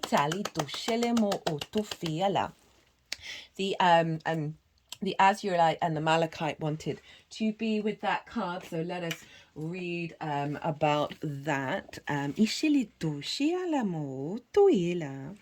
So Azurite itself, and that is the blue element of this, Ishiala Doinia, is known as a stone of heaven. It stimulates the pursuits of the heavenly self, providing for guidance via the third eye and allowing for precise verbalization of psychic experiences. So that Queen of Cups, this is the combination. That Queen of Cups are very intuitive, very psychic, to align with the word, right? Or with information and how you connect to it. I don't want you to be in a shame spiral if you don't always do this. It's not about that at all in any way. Never, ever, ever, ever, ever. It's about our play and our curiosity around your capacity to activate this. And enjoy the journey as you navigate it. It awakens the development of the psychic self and provides for insights into all areas of one's life. It also promotes the recognition of intuitive information which is relevant to the loving ways to further the talents. It was the great benefactor, and that is very Jupiterian in nature, controlling the flow of energy and admitting precisely the amount of energy required in any situation. So again, it's not worrying, have I done this, have I done that, am I on the right path? This is a real heady, intuitive. The High Priestess came out, if you didn't watch the introduction where I was talking about the astrology of the exact moment of this conjunction, and by the way, the exact moment happened during this reading. I've just looked at the time and we've gone just 7 minutes past it, so maybe 7 minutes from this point an interesting thing came through. I should have been paying attention, but the High Priestess came out, and this is very much a sort of faith and knowing that we are drawing towards us that which serves us and brings us nourishment. It enhances creative ability and helps to eliminate indecision and worries that are quietly agitating at the back of one's mind. One simply holds the azurite and asks to have troublesome thoughts evaporate. I ask for the collective, for those of you who picked pile 2, to activate the release of those troublesome thoughts, or at least our troublesome energy when we connect to those thoughts, because we can still have them, but it's about, are we being entangled with them? They just put it at the back of the throat chakra, and now at the front. Itialimo toela dishenimo toela dishenimo do jotorina ditinimo toela diala do toela dialama shenima itiala itiene. Now, the combination of azurite and malachite, in addition to those 2 other stones, Itali do filadinia, where is it? It generally allows one to reach the inner depths without fear, hello Queen of Cups, so that one is sustained, absolved, and is aware of the genesis of all time. It bestows upon one the cleansing of immutable forces and freshens one's outlook to be as the wind in the willows, very appropriate for Gemini, of the flexibility. It produces a flow to actions and a willingness towards flexibility. It assists in dissolving egocentric characteristics, dispelling conceit, arrogance, and vanity while instilling individuality based on the connection to the all. The action of this stone in this regard does not need conscious direction. It will work without consciousness of purpose. It helps comfort and calm anxiety. So a very strengthening energy. I'm just going to very quickly see if I can get to malachite. Goodness me. The stone of transformation, assisting one in changing situations and providing for the transfer of sacred information leading to spiritual evolution. It assists in clearing and activating all chakras and is quite helpful in stimulating the heart and the throat chakra, very appropriate for Venus and Mercury. It's an excellent stone for clarifying the emotions and for the great clearing that fear and worry mentality, allowing for both the recognition and the release of negative experiences which one cannot recall. Remember, this was also about memory as well, so it's a release and bringing that serenity in all that has happened, whether you remember it or not.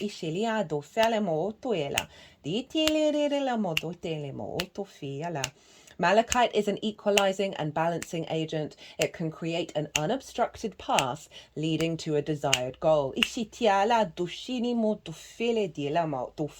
also provides for an indication of the procedural steps required to attain a chosen end result. This is, again, not being fearful about what you're doing, because there's this energy coming through that's already aligning you with the steps to take to activate this manifestation. It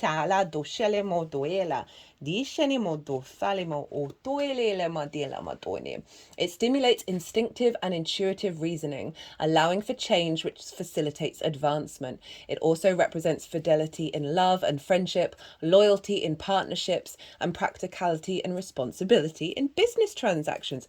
Venus is very much linked into money. It's making me think about I don't often focus on relationships, but this is Venus, about the fidelity, right? And of old dynamics, right? She didn't like being married, right? That's not saying that that's not on your path, but there may be, for some of you, if it resonates, it resonates, that there's been something in sorry, I just had to pause for a second, that there's a facilitating energy coming in and it doesn't have to be romantic, because they said friends as well, in the book, about relationship dynamics that are more in alignment with your connection to source and your connection to yourself.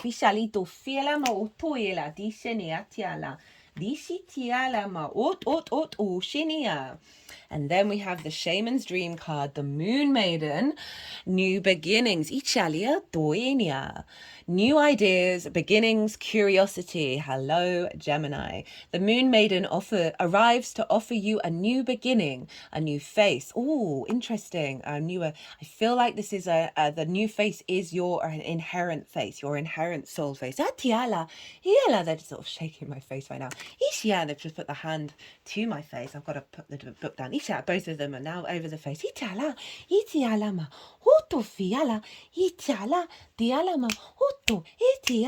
You being comfortable being yourself. A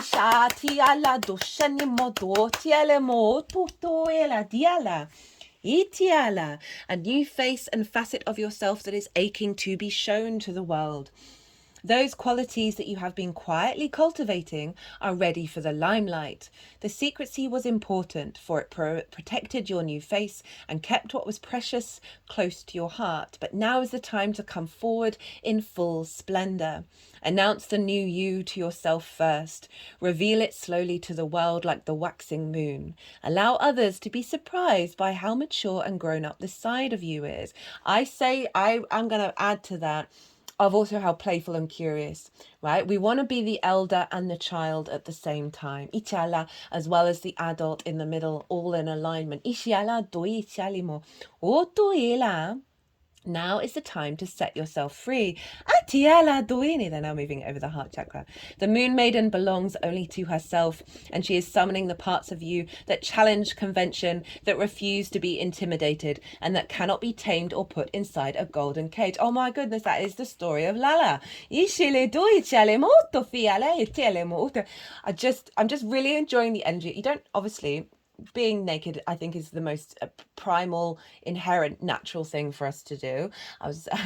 That you don't, if that's not your vibe, don't worry about it. It's that sense of that liberation of not having masks. Think of the Star card. She is unclothed, right? She's rid herself of masks, and that is, being naked is a literal representation of that. But you can embody that internally without having to do that. And the energy of dancing and singing in the street, and how unconventional that is, and how there's so much shame around us being that sort of very free spirit, right? You don't have to do that. That's not the point of what I'm saying, but embodying that energy within you, this is what's coming through. This is what's being activated for you to have this confidence. The Moon Maiden invites you to shine with your own light, to have radiant curiosity, and to ask anyone who offers you a mouthful of dogma, why do you believe this is so? Question everything others assume is a given, and do not collude with the drama around you. Become an unpredictable being, yet an eminently reliable friend. The Moon Maiden invites you to answer only to yourself and to remind you that you are not anyone's property. Some of you then, that's quite powerful that's been reflected in those cards so strongly. Be true to your soul's calling and the crystal. Even as some around you in a relationship or a job want to capture your light inside a bottle. You know how to rise to the occasion just as unfailingly as the moon does. When the time comes, you'll return to darkness and become enshrouded in mystery until you are ready to... You know how to rise to the occasion just as unfailingly as the moon does. When the time comes, you return to darkness and become enshrouded in mystery until you are ready to return. That feels like that's highlighting that there's going to be an ebb and flow with this energy of an outward expression and experimentation. This is the mutable curiosity and playfulness of Gemini. And then come back in, recalibrate, see what works, see what doesn't. Don't fall into the dogma of yourself and your own experiences. And then as the moon comes out again, as you feel called to come out again, this is about following your intuition, following your flow, and not being bound by the external realm. We have here the Emerald Tablet activation. Itufinia, cosmic ordering, divine alchemy, conscious manifestation. Ishalituitiala. The Emerald Tablet is one of the most celebrated of the Hermetic texts. They form the basis of Hermeticism, a spiritual tradition that brings together science and spirituality through investigations into the cosmos, mind, and nature. Most of the texts are a series of dialogues between a teacher and a student and are based on the concept of alchemy, the art of turning lead into gold, or something that is leaden and heavy into a golden opportunity.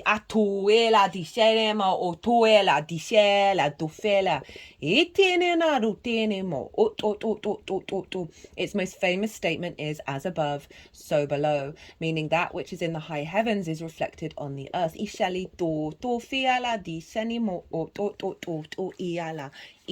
Oh, I've got some real energy coming out of the main central portal on my left hand. I feel like this is the weight, the lead. Happy Buddha, hello, happy Buddha, into the sun, which is the gold in terms of the alchemical process. Saturn is lead and the sun is gold. And it's about the inner alchemization, the refinement of self, the tempering of self. They're tapping around the heart space and up to the throat here.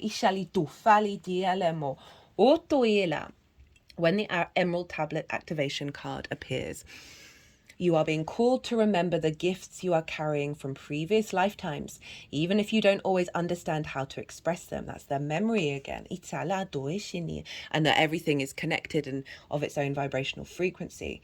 There's a part of you that knows you hold great power within.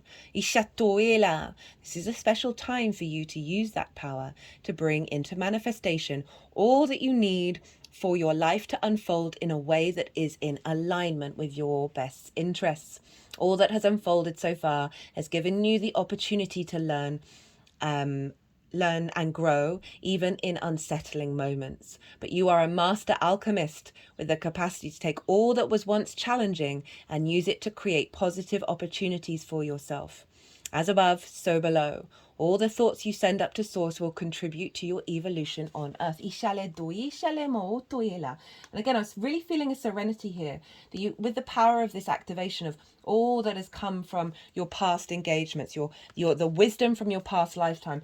I think that's what I was picking up on, that the weight of that, the power of that is coming through, that's allowing a level of serenity and integration of those parts of self, that there's been a weight and a restriction binding that, but it's part of the process, right?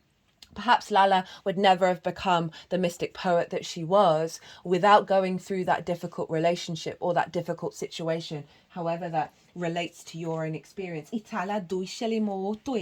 And as much as it pains me that we have to go through these things, we are currently in a very dense energetic field on the planet. It is part of the polarity of existence, and that then manifests in duality in order to create a return back to the polarity and back to the one. Okay, the next card. This is from the Four Agreements, a very mercurial deck given to me by a Gemini rising, and the author of it has a Virgo sun. So we're bringing in the mercurial energy here. Don't take anything personally. Be immune to others' opinions. What others say and do is a projection of their own reality, their own dream. When you are immune to the opinions and actions of others, you won't be the victim of needless suffering. That's making me think of Lala again. She didn't really care. She didn't take it personally what other people may be thinking or saying about her. She went and did what she needed to do. And the Queen of Cups, that sort of that what was it called? The recall and memory energy. She can fall into that space of worry and anxiety about what other people think and affect her emotional body. I very rarely bring up that side of the Queen of Cups. I don't often get that energy come through, but there is an alignment here of helping you navigate through that, and really strengthening your capacity to be incredibly independent. And that is liberating the words, the constructs, the ideas that you have in your head, the opinions of the outside world that have distorted your opinions, your dream. And so there's going to be a real strength of energy coming through for you, where you can walk your path. You can walk your path with confidence, with the love of self. Finally, we have she who flows, ease, being open to change, go with the flow of life. And that was the kind of the flow that I was picking up of energetically. I'm not feeling like there are energetic entanglements and restrictions that are going to bind or be a prevalent part of this transit for you.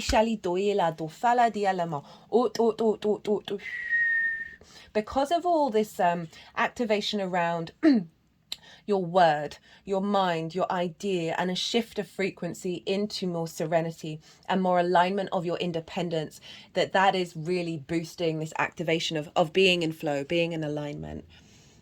Water is the most powerful force on our planet. It has the potential to destroy everything in its path or be embracing, still, and gentle. When a river meets a rock, it doesn't try to move it. Instead, it embraces and flows around it. It doesn't question why the rock is there. It sees it as part of its path. Right, so this is sort of reconfirming that if there are situations in your life that are still going to be going on, you're flowing around it. You're not taking it personally, right? So often when we're engaging with other people, we can take it personally. We can make assumptions. We don't accept their own journey or why they're there or why they're doing what they're doing. When you stand into a space of serenity, acceptance of self, of all the possibilities of self, this then means that you're like, I don't have to condone what's going on, but I'm not judging it. I'm not in conflict with it. I'm in flow, and whether you then go your merry way or flow back towards it, because then it becomes in flow, that all depend on the situation. But there's this element of independence, right? And with that independence and inner confidence, an expansion of self, you're not in conflict with others in the same way. You're not in restriction and limitations and entanglement. Water teaches us how to flow with life, how to greet the obstacles on our path with open arms and receive life fully. In this way, the world's waters have literally shaped and crafted the entire landscape of the planet we know and love today.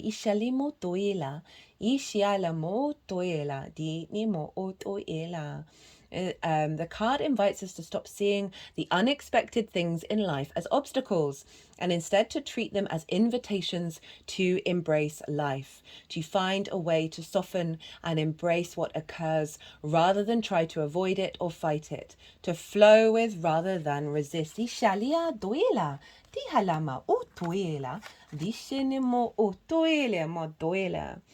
What unexpected obstacles are you resisting or fighting against right now? What would happen if you embrace them as part of your path? So again, it's a real sense of Venus brings in harmony. She brings in connection and a sense of a value and appreciation for what's going on in our lives. She wants you to feel good, and this is activating both of these things for you. What a powerful, I'm claiming this for myself as well, because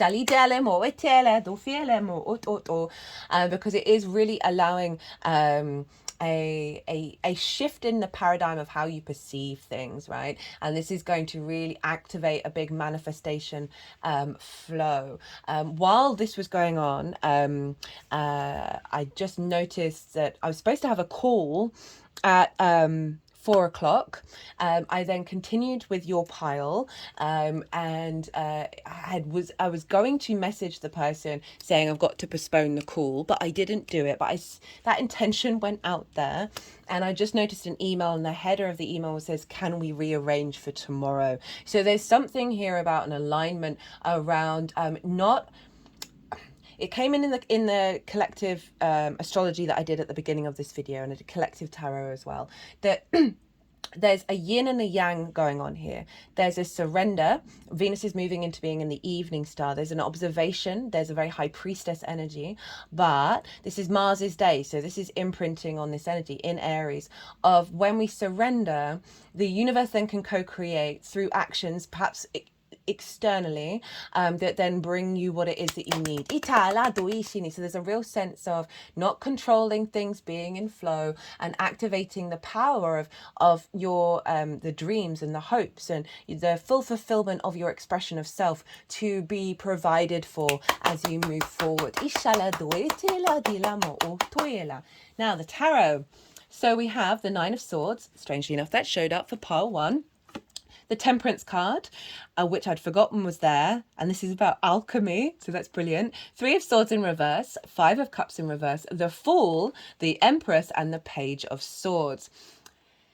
Again, quite amazingly summing up the energy that's come through already in this reading. And I do love it when that happens because it just reconfirms the messages and helps sort of integrate the messages as well. And it helps bring a level of faith, right, and a knowing. That 9 of Swords, that's the worry, that's the anxiety, the depression, right, the regretting the past, being in fear of the future and not being present, not being able to smell the roses, right, very cortisol and adrenaline based energy here. And this might be linked into one of the themes that's come through of a particular situation that has perhaps been quite heavy and not being part of your dreams. This is about nightmares. The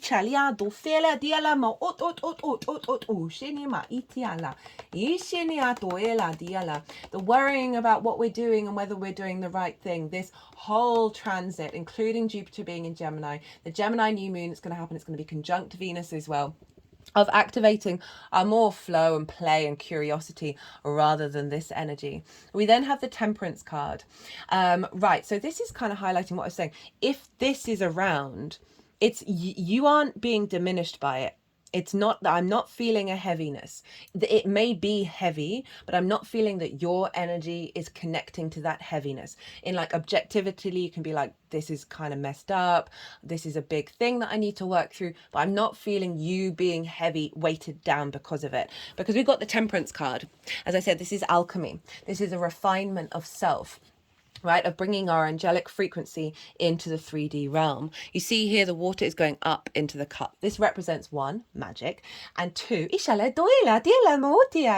miracles, guys, but also doing something differently. So this is implying your awareness, your energy, your capacity, standing in your power of alchemizing yourself into that gold, into the sun, of being aware of the lessons that you learn from this and how it in fact has refined you and is continuing on that process of refinement. 3 of Swords, 5 of Cups in reverse because of this process, right? The 3 of Swords, that is about heartbreak. That is about things that have affected you, whether it's something somebody said to you when you were 3, or a relationship or a construct or an idea that has limited your heart's frequency, right?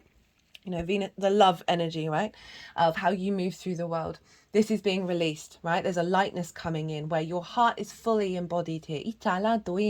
5 of Cups in reverse. This is about grief of a situation where the 3 of Cups, that flow, that celebration, that abundance, being around like-minded people, the loss of that, or perhaps never having it, all depends on your situation, and the heaviness of that grief. This is a heavy energy, right? Oh, it's just turned into Venus's hour. And this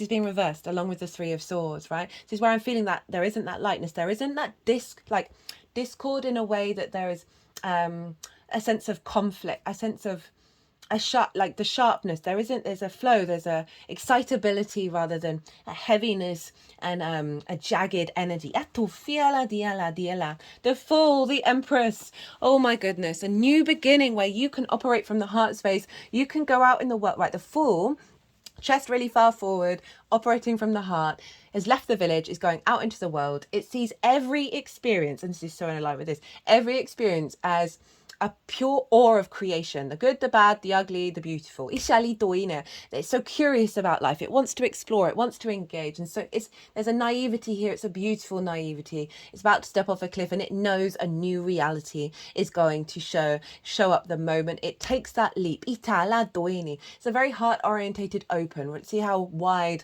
the arms are. It's a real open energy. And it's a beautiful, refreshing energy coming in that you are embarking on your soul's journey more from a place of curiosity and love. And again, it's not seeing the world in conflict or disappointment.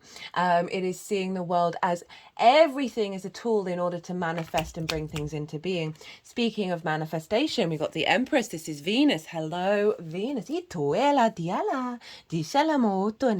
is creativity. This is fertility, abundance, feeling very opulent in the 3D world, right? Feeling an alignment, Again, not seeing things as conflict, but seeing the abundance everywhere, right? Coming from a place of love. This is activating a cycle of abundance and fertility, however that shows up in your life. Very empowering energy. That Page of Swords, right? So a lot of this is about your words and your manifestations, your intentions, your prayers. Love the Page of Swords. This is honoring the past, being present in the future with the intention of moving towards, being present in the present with the intention to move towards the future. This is kind of summing up the journey and the power that you have right now to all times happening at once, being at peace with the scenario, and then coming up with ideas, visions, and prayers that are activating a powerful timeline. Be playful. But it is about the respect of the past, right? And that alchemy card of you acknowledging and being at peace with all that's come before you, because it's alchemized you into a new place where you can go out and communicate these visions, put these prayers out into the world. Right, pile 2. I'm going to leave it at that.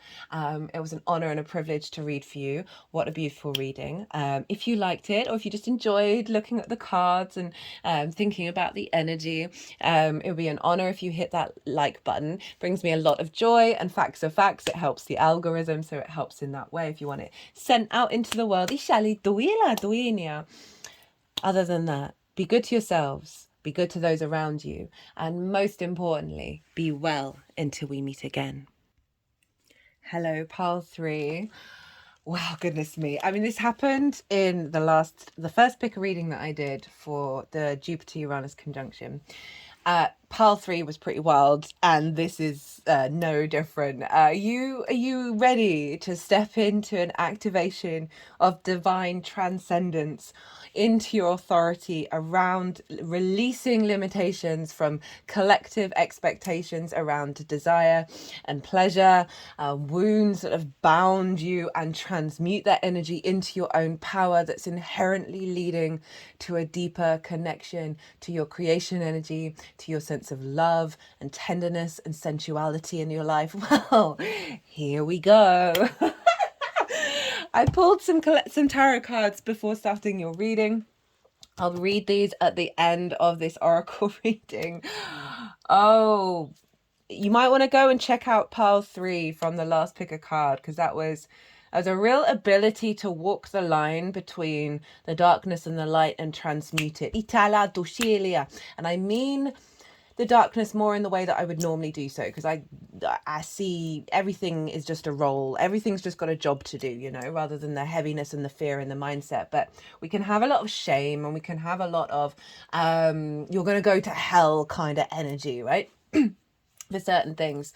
And our capacity to acknowledge it and then transform that energy beyond those dogmatic restrictions and bring it more into a state of empowerment is incredibly powerful, and it's quite difficult to do. And so, well, hello, pile 3. Okay, so let us begin. Honestly, I'm quite blown away by this energy. There's a fieriness to it. There's a power, and there's a strength, and there's a courageousness. But it's not that I feel that there's going to be challenges that you're having to stand on or in the chaos, right? And that's going to distort you. I'm not really feeling that. I'm just feeling like your capacity to alchemize ancestral distortions from the collective around, right? Venus, it is pleasure, it is desire, it is joy, it's your creation energy. And so often that gets narrowed down into a sexual sense, and the restrictions and the limitations and the taboos around all of that, when in fact our creation energy is a part of every part of our existence.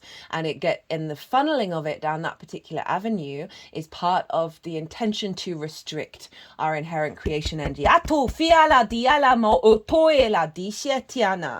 of separation, of shame, of isolation, of rejection. All of these things, they're difficult energies for us to navigate. But when we do so, when we stand in our power with the polarity of existence, right? And observe the duality it creates and use that duality to redirect ourselves back to the balancing of these two energies. And understand that there's a higher vibrational frequency where they are in ebb and flow. It's like the yin and the yang of it all.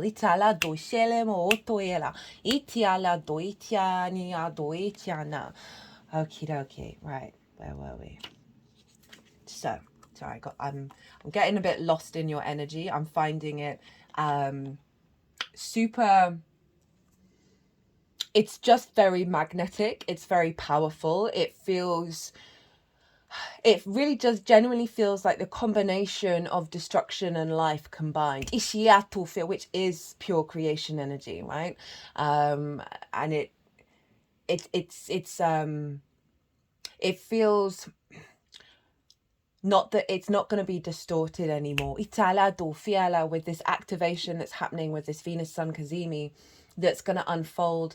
I did a little introduction, if you didn't watch it, where I broke down the astrology and pulled some collective tarot cards. I can't remember how long that was, but some big themes came out in that, which have been reflected in the other two readings as well.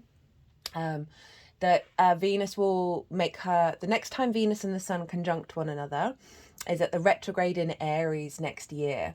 So we've got just under a year of this transit, okay, and how it's going to unfold. It's going to unfold in different ways for each of you, beyond this general reading, but overall it's a very, it just feels like a level up. That it's a maybe I'll get more articulate throughout. Okay, so this is Margaret Porret. This is from the Divine Feminine Oracle. All the decks are in the description box if any of them take your fancy. The mystic of divine love. Love is divine. I am nothing except love. Margaret Porret is the essence of divine love and the truth that all we are is love. She was a French Beguine born in the mid-13th century. The Beguine movement was a spiritual revival amongst women in the late Middle Ages that emphasized the imitation of Christ's life. These Beguines, or holy women, lived together in semi-monastic communities.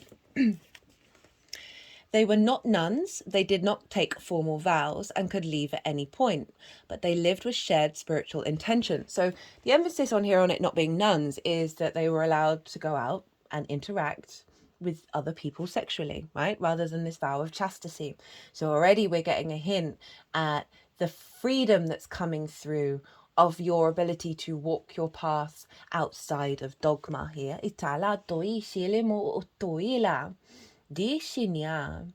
She wrote a spiritual masterpiece titled The Mirror of Simple Souls.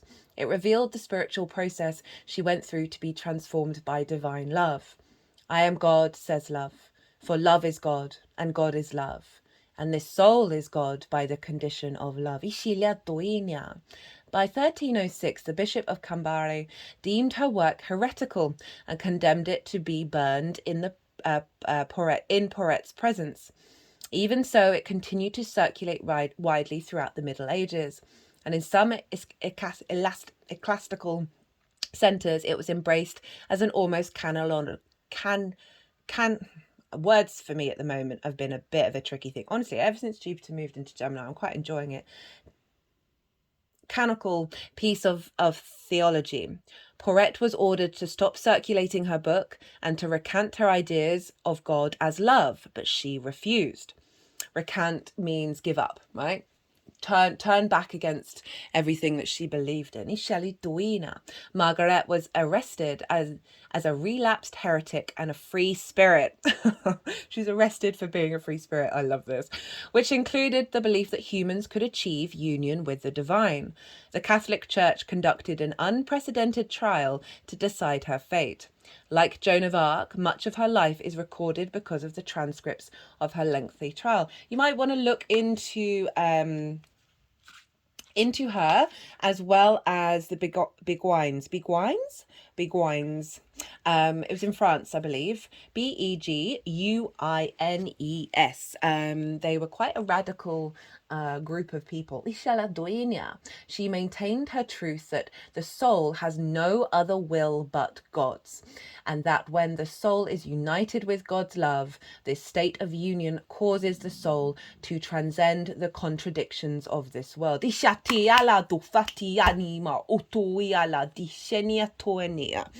This reading feels very collective, by the way. It was the same in pile 3 in the other pick a card, right? That this is where the impact of it is. Most of the things that we do are healing the collective, but sometimes things have a certain higher frequency and connection to that collective energy. And this message definitely feels like it's not that you're taking one for the team because you signed up for this, you want to do this, is part of your transformation, but that there is a power behind what you're doing, that I still can't seem to find the words because I don't want to fear mind, I don't want to scaremonger in any way. I'm not getting that at all. Just the magnitude of the energy of this reading is words anyway. She suggested that we can be transformed by divine love into love itself, which isn't separate from God, and that ultimately no outside source is needed in this transformation. It's between the soul and God alone. Margaret was burned at the stake.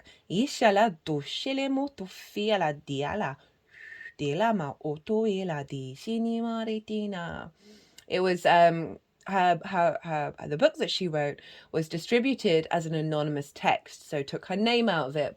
But the fact that this is the hilarity of the dogma, right, of book religion, and I feel like this is why this is a bit of a more complex energy, because we're working with that, of the restrictions that there's lots of wonderful tenets in all book religions, but the dogma and the control side of it is so not that of God, right? Not that of source. But the fact that her book wanted to be read, right? People wanted it. It was distributed.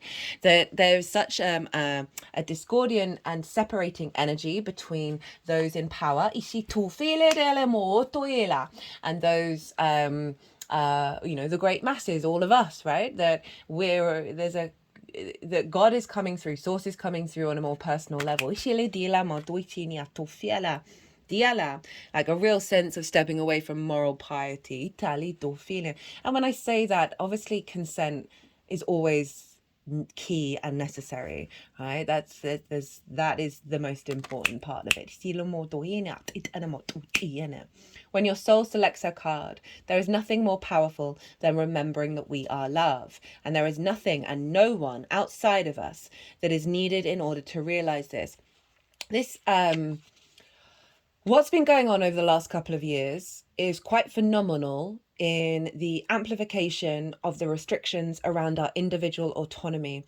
I talked in the introduction about how this transit is sextiling the North Node over in Aries, which is activating a cycle of us being in our own sovereignty, being confident, being in our own sovereignty, and breaking against supposedly conformed status quo, which are in fact just status quos that are enforced on us from certain structures via the media, and it's all smokes and mirrors, right? That when you get one-on-one with people, when you get boots on the ground, it's a different story altogether of the way that we engage and the way that we think. That this is the empowerment. It doesn't just have to be about pleasure in a sexual sense. In fact, pleasure is everything and everywhere in how we operate and how we work. And the more that we get in alignment with that, the more that we understand that, we don't shame that and don't kowtow to other ideas and preconceptions. This is about you and your understanding of your connection to source via love. It's between our experience of the divine and our own soul. We can let go of what we think we need to prove or who we think we need to be in order to receive love, because we remember that we are love. Then we stand in that truth, even through the flames. Margaret is a courageous truth teller, and the truth of her experience is that love alone can free us. Not the love another might give us, not the love of a family or of friends. All of this is powerful and significant, but the true source of love for us is in fact that we are a soul, and that soul is in union with the divine. She reminds us when we've forgotten that love is the essence of who we are, and that true love is found within. Margaret says, love has no beginning, no end, and no limit, and I am nothing except love. This is a time to own and a time to know this truth more fully. It is the most profound and radical act we can ever take, knowing the love we already are. I was just thinking of so many things while I was saying that. The fact that they wanted her book, they wanted her book gone, they banned her book. It's the banning of ideas, right? This is Mercury, this is Gemini, this is ideas, the flow of ideas, and our capacity to shift and change and evolve and be open to lots of different ideas, right? There's the element of free speech, okay? I mean, it's arguably quite controversial right now, but let's just take the essence of it, of allowing our own autonomy to make our own decisions in response to what it is that we engage with, rather than being told what to do. We've had a lot of narratives block out the truths, but the truth has been coming out. I try not get too political here on this channel. I did at the beginning of my readings, but there is certain facts and truths coming to the surface about what's been going on over the last couple of years that's highlighting that the narrative has been very narrow. Throughout time, books have been banned, books have been burned. This idea of the blockage of information. When we tap back into ourselves, we have the capacity to tap into the openness of the information that's out there and then make our own decisions about it, rather than being told what to do. And also, what else came to my mind is my grandma has always been a sort of a shine Jesus shine Christian lady. I love her dearly, don't get me wrong. And I used to go to those services every Sunday. I had a recent conversation with her. I was bringing in the fact that I channel, and this is not necessarily I've supposedly got demons within me, right? And she was open, she listened to me, and then she just sort of turned around to me and said, well, my viewpoint is very simple. I believe if you honor Jesus Christ, God will let you into heaven. And I then said to her, well, what about those who don't know about Jesus? And she was like, well, I don't know about them. And it just really struck me of this. And I realized it wasn't for me to speak anymore. I could just feel the energy that a wall immediately had gone up. And she's an older lady. She's in her 80s. I'm not here to try and break her system open.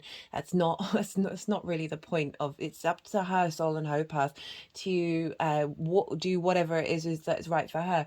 But I was just genuinely surprised about someone who's following the tenets of Jesus. I think a lot of the ideas of what Jesus came up with, whoever that person was, whether it's an entity, most of it came from Buddhism anyway. But it's certain, the Christ consciousness.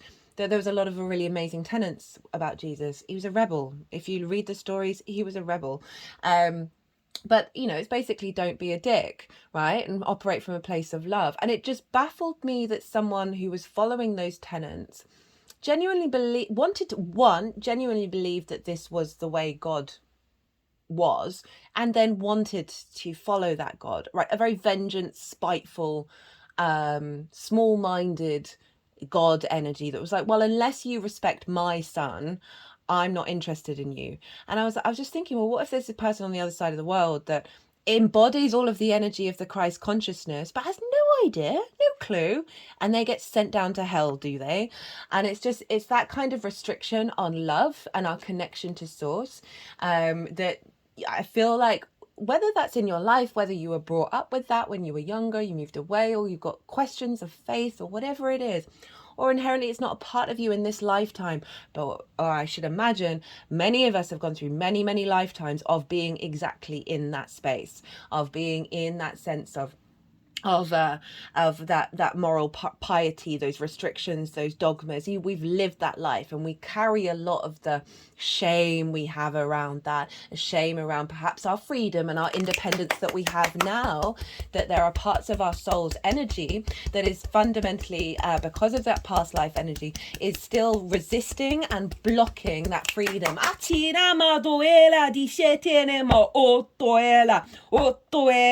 Otoela dishatinema ototo finera marira dishala maridinimo utiele matila ishilemo. And this is what I mean about pile 3, man. Ichitilemo otofiala tiala.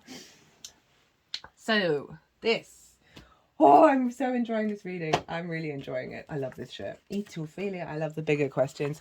Okay, so underneath this, of this opening up to your individuality, she never recanted, right? She really knew, despite what happened to her, she knew what was her truth and she lived it. And underneath that is in the hand, the universe is your partner. And so the energies put the cards where they wanted them to go, and so it really did warm my soul of looking at this energy and seeing the unification of the support that you have, the energy that's coming in, the download of allowing this frequency to be readily available to the experience that you're going on. Feeling secure, taken care of, the universe is your partner. Something amazing happens when you contemplate your intimate relationship with your higher power. How do you engage in it? Perhaps you might have seen things through the influence of your religious background. Hilarious. Shut the door on the way out, source, you are a cosmic troll. Or you may have been exposed to other ways of making that connection real for you. It doesn't matter the source of your understandings. What matters is what works for you. For example, if you believe in a punitive God, you will be afraid of punishment for your transgressions. If you believe in a version of a higher power that blesses you, you may find it easier to surrender to a relationship of radical trust. Right now, if you imagine relaxing, curled up in the hands of the divine, this is also, the hands are ruled by Gemini. How does it make you feel? Can you then turn over your needs and desires to the divine power and trust that you are safe and secure and don't have to do anything at all to feel that way? Grace is activated in your life now. You're in good hands. Your work, family, relationships, home, everything. You've done all you can. So now is the time to rest and recharge instead of producing, doing, acting, strategizing. A hot tea or a good book and a soft blanket are in order.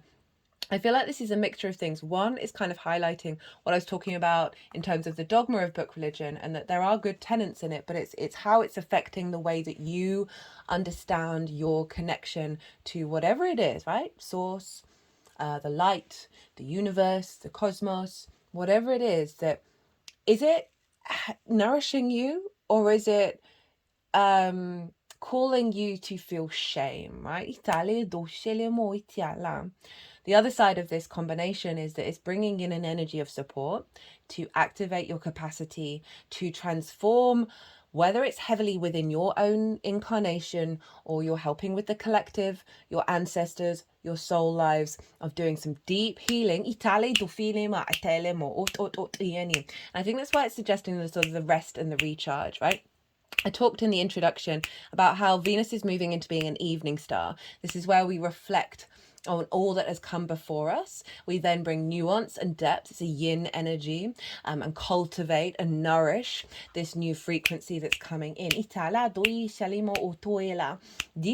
But it's in a yang sign, Gemini. Today is Tuesday, Mars's day in Aries, right? Activating a yang and a yin energy with this transit, where we are spending time in rest and cultivation of integration, and then we're going to be applying it out in the world, and then come back and then go out. So there's a sense of don't overburden yourself. You are supported, you are nourished in that resting, in that recharging, and genuinely feeling safe and loved and not blocked and not in shame is part of the process of the healing as well.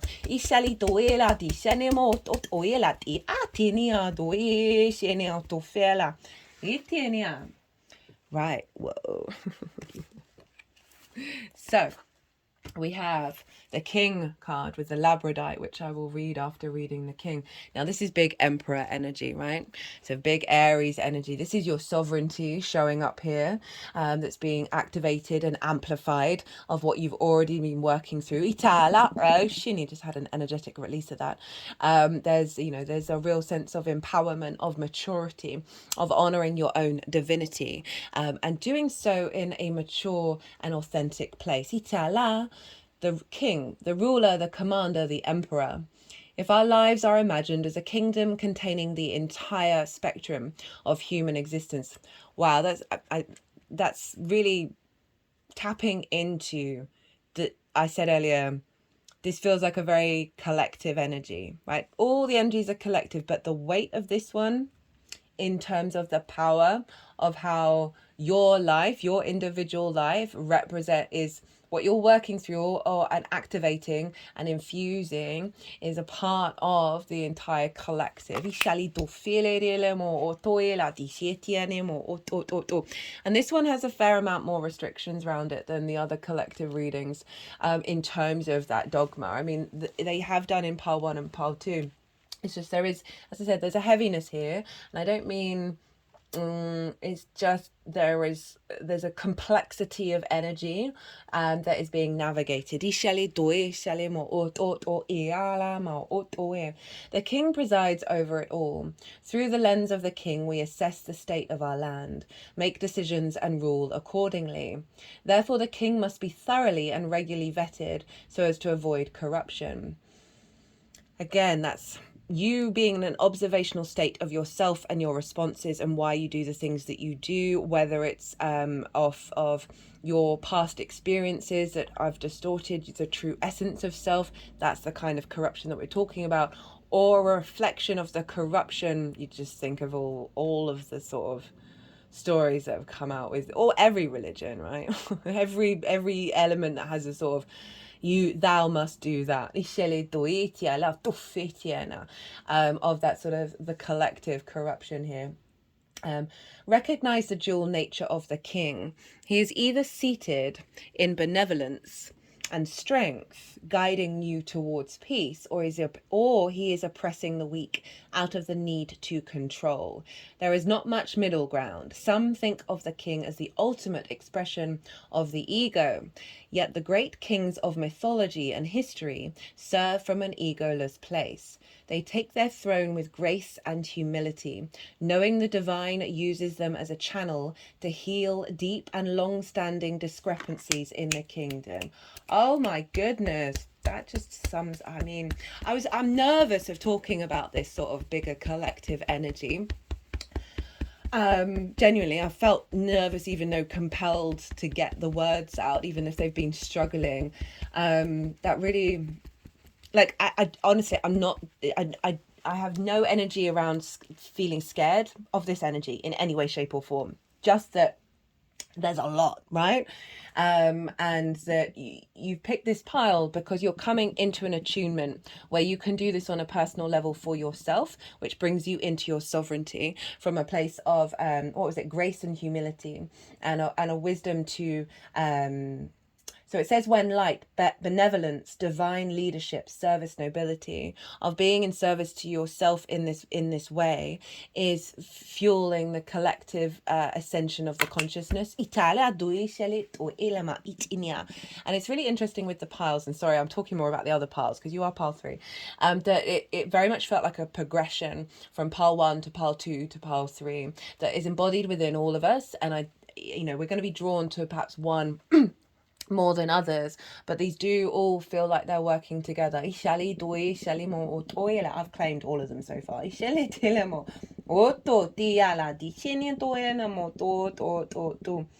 Once the king's relationship to divinity, interesting, is broken or channeled, he often acts from a place of fear, scrambling to uphold his interesting, I was holding it not in the upright, uphold his image and power. So this is highlighting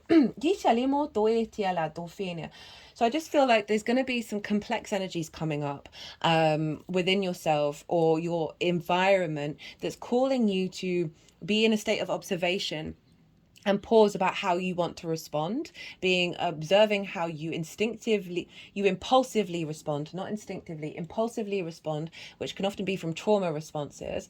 And all of this is calling, remember, Venus is love, right? So it's never about the individual, it's often about the systems, and even those systems can't really blame anything for anything because it's so obvious why everything is the way that it is.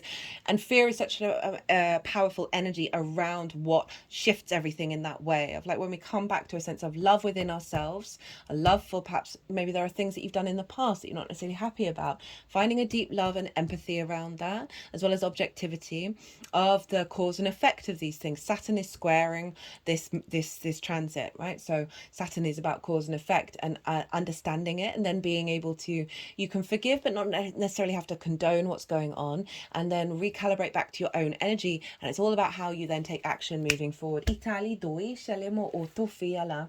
So this transit is bringing in sovereignty and your capacity to tap into that, and also understand and honor the reasons why we might not be in our sovereignty, why we might not fall into that space of corruption, however that manifests, and not doing the dogma energy, right?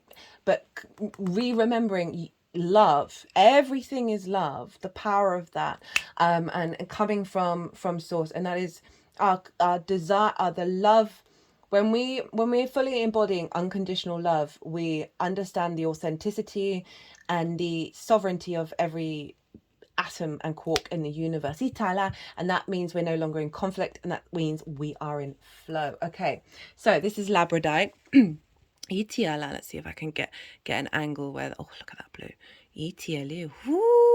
Mariana.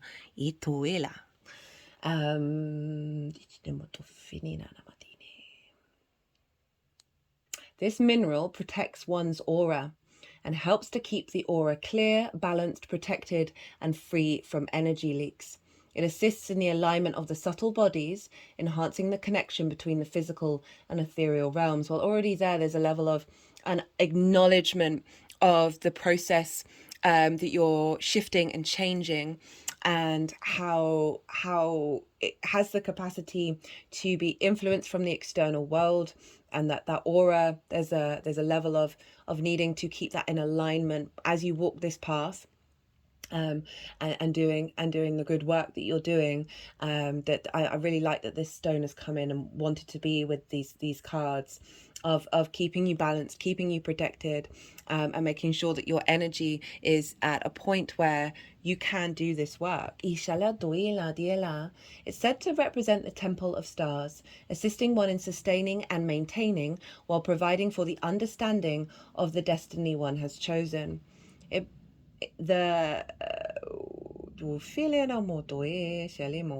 Interesting. The labradescence is a luminescent derived from extraterrestrial origin, which is enclosed in the mineral to bring the galactic evolved energies from the Earth's plane to the Earth's plane. The energy of labradite facilitates the transformation of intuition into intellectual thought, such that one can implement the instructions provided. It assists one to traverse changes, attracting strength and perseverance. It has been known as the matriarch of the subconscious mind, providing instructive sessions to the user concerning the implementation of inner messages and the utilization of same in the physical domain. So it's bringing that soul, that love essence that is inherent within us all, out into the material plane. And I love that it's helping you traverse these changes, attracting strength and perseverance. I love it. It can help provide clarity to the inner sight, instilling a passionless peace of imperturbability via the annihilation of disturbing thoughts. It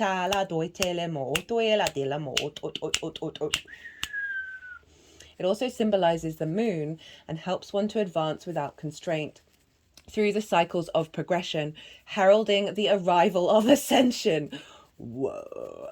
It also symbolizes the sun, providing for vitality and for a sense of self during transitions, and promoting refinement of actions and discernment in direction. Ooh, that is just everything that I'm feeling about this energy is this being summed up in this book. It unites the personal self with the understanding required to both realize and achieve the destiny of this life, relieving insecurity and apprehension while enhancing faith and reliance in oneself and the absolute purity of the universal harmony. It assists one in eliminating aspects of familiarity which obscures thought and blurs instinct. I feel like that's the dogma, that's the social conditioning, right? Those things that are inherent within our animal body, right? That over thousands of years we've been working with various levels of book religion, helping one with originality and precision, and brings uniqueness without judgment to one's contemplative patterns. It helps one to reflect and to facilitate transformations which are beneficial. It also enhances patience and the inner knowing of the right time. That's kind of tapping back into that softness that's coming with in the hand of knowing you are held, knowing you're protected. You don't have to be doing all the busy things. It's about surrendering, getting out of the way of your own nature, and then seeing what your instincts tell you to do rather than the fear, the worry, the over planning. It allows for the recognition that humanity represents the being of light, transcending the limitations of the past and the thoughts of the future, and embracing the infinite possibilities of the moment. It helps one to both be and to proceed with the assurance that the light is always there, surrounding and pure. I just sort of summed up just what I just said. Labradorite brings the commencement of recognition of one's inherent analytical and rational abilities. Very mercurial energy of Gemini, right? Of still using the mind from this intuitive space, from this place of love. It further promotes the synthesis of intellectual thought with the intuitive, mystical and psychic wisdom. Oh, I like this bit. It assists in inspiring one to introduce the teachings of other worlds to this world of love and light, bringing assimilation and illumination to further the advancement of humanity. I hadn't read this previously. Source, shut the door on your way out. You're being quite a trickster energy with the repetitive. I love it. Honestly, I say that in jest of my mind's a bit blown of how that was sort of summing up everything that we've already brought into the table. We've already brought into the reading of the power of what's happening in this energy. Okay, so beneath the surface, what's really driving you? True motives breaking free. Often the things we think we want are not what we really want, deep down. Sometimes we go after them because the world has told us we should do certain things or be certain ways. Okay, that's sort of I don't want to just fixate on book religion, right? This is any social construct that has provided a limitation and a blockage around your true desires, your true pleasures, your true joys. I probably already mentioned that, but I just wanted to double down. Sometimes we go after them because the world has told us we should do certain things or be a certain way, and we don't realize there's a choice. Sometimes we're driven by the need to keep up or be approved of or fit in. Sometimes we do things just because we've always done them, and we can't even see out of the box that's containing us. Sometimes what we're chasing is really chasing us. What is it that you truly want? And why do you want what you truly want? Be honest about it. What are you chasing that's holding you captive? Are you being called to break free of the box that's containing you? What's beneath the surface of what you currently see? What are your true motives deep down? Are you expending energy on things that aren't your true inner yearnings? What's really driving your behavior and your desires? It's time to move from confusion to clarity, to question the narrative, realign yourself and reclaim your life, to open your mind to what it is that you really, truly want, and then reorient yourself towards it. It's safe to change your mind, to step out of the box, to choose a different way of being. Look beneath the surface of your day-to-day life and reflect what's really driving you and what you really truly want. freedom always follows, and so does ease and fulfillment. Ooh. Again, that sort of the complexity of our unconscious spaces and the levels of influence it has from our lifetime, ancestors, past lives, society, the people around you in this lifetime, the collective energy, the universe energy. So this cycle that you're working with is really giving you the freedom to step into your sovereignty. But this card showing up is saying it is about being an observation of self and seeing and doing those questionings and going inward and knowing that you're safe to do so. And that process is going to set you on a path of liberation.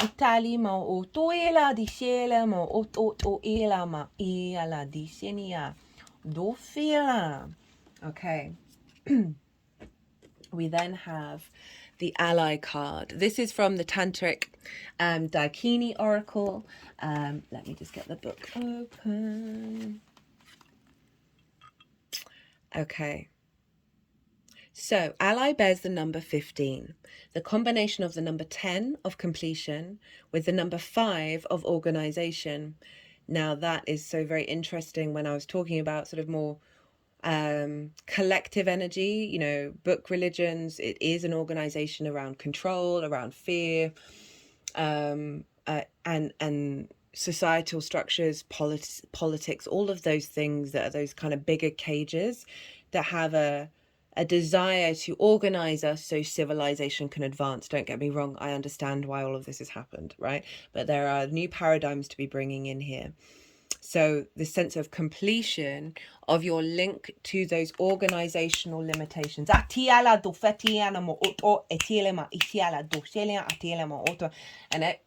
the whole time I keep being called back to the fact that even if you haven't engaged in this and this doesn't seem very loud in your own life, there's something about your soul's journey that has been on this path many, many times of being limited in these ways.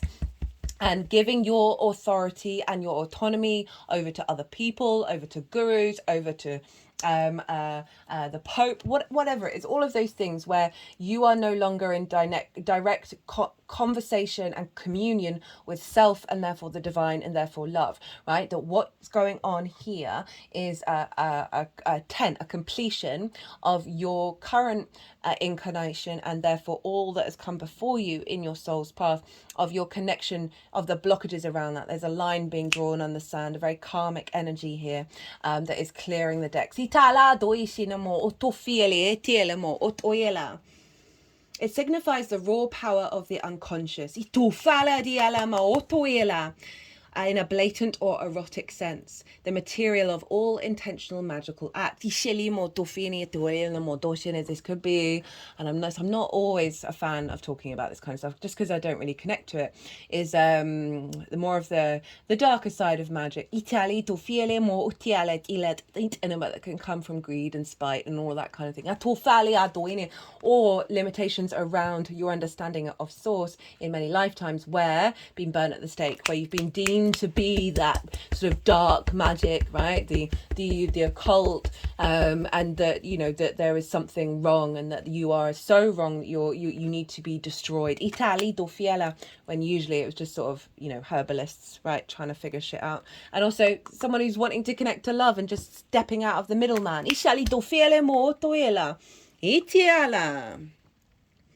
This card is related, and also around sex, right? So, you know, it's part of this, of the power of pleasure, right? The power of sexual union. This is called the Tantric Dakini, right? Tantric practices around using your creation energy around pleasure, around joy, are very powerful and very magnetic because they cultivate and they honor the understanding of that energy rather than shaming it.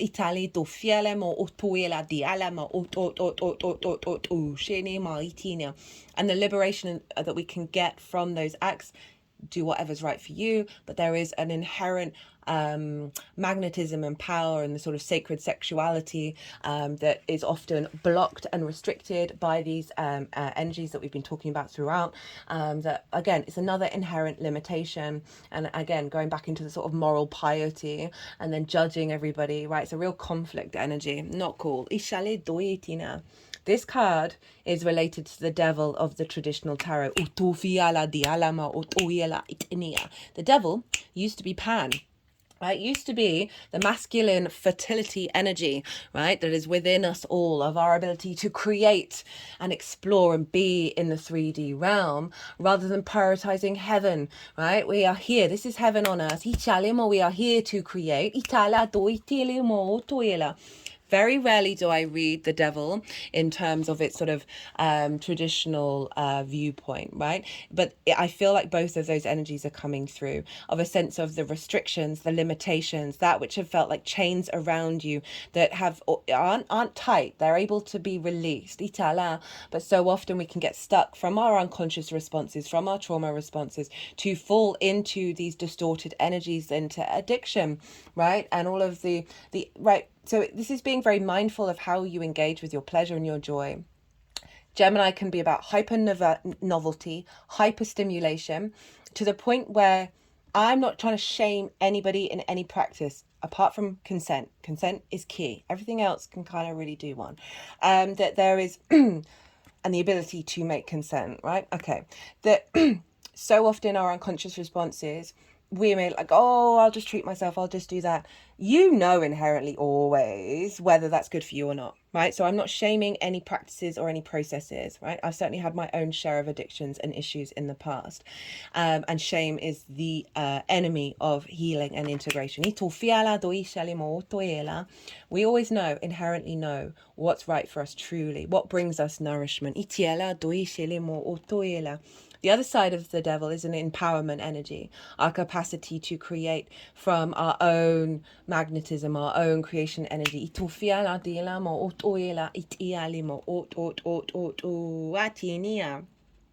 Standing on the shores of a lake of molten lava, the figure of an ally is depicted breathing out fire from jaws filled with spike-like teeth, symbolizing his power to destroy and devour. In both hands he holds hooks, revealing his dual function as the catcher of souls and their controller. His body and head have all the marks of the lower orders of beings, ears, horns, scales, etc., which form his armor. His head is adorned with 6 grotesque bestial heads. His epaulets are animal heads, and his nether regions are comprised of another demonic face. His function here is as a destroyer of enemies, for those can only be caught who have something to hide or fear.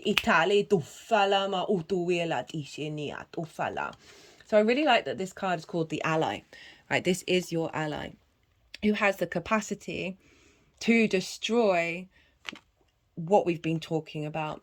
And I say destroy, it's not particularly my practice about destruction, because nothing is ever inherently destroyed. It's about liberating that energy from repeating cycles. There's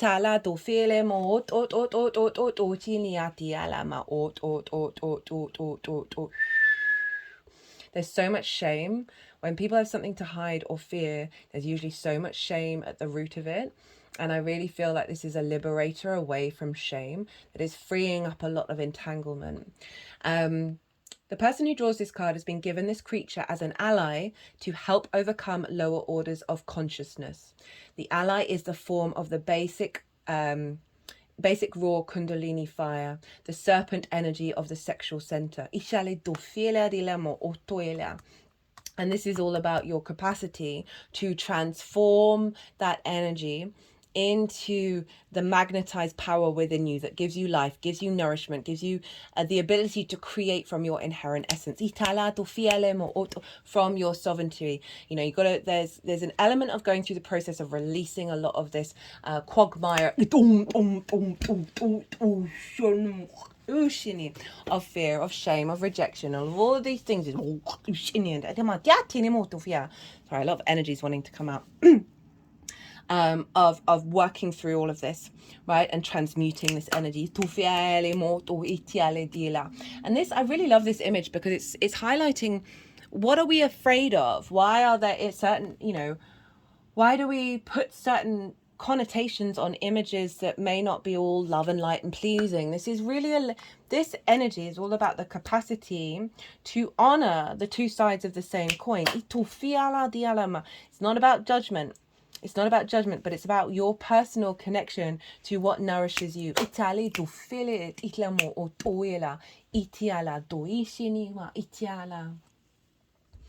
Very powerful stuff. Right, always do your best. Do your best because you want to. You do your best when you are enjoying the action or doing it in a way that will not have negative repercussions for you. Sort of summing up what I was talking about, the devil. And sort of pleasure and how it can go to extremes, and it can, sometimes it's great when it goes to extremes, and that's part of the soul purpose. All that I say, none of what I'm saying with judgment, just the awareness of my own journey and how I always inherently knew, right? I was going through a lot of trauma and a lot of difficulties. I needed to escape in certain ways. And sometimes it takes us a while to be conscious of that inherent knowing. Do your best because you want to do it, not because you have to do it, not because you are trying to please the judge, and not because you are trying to please other people.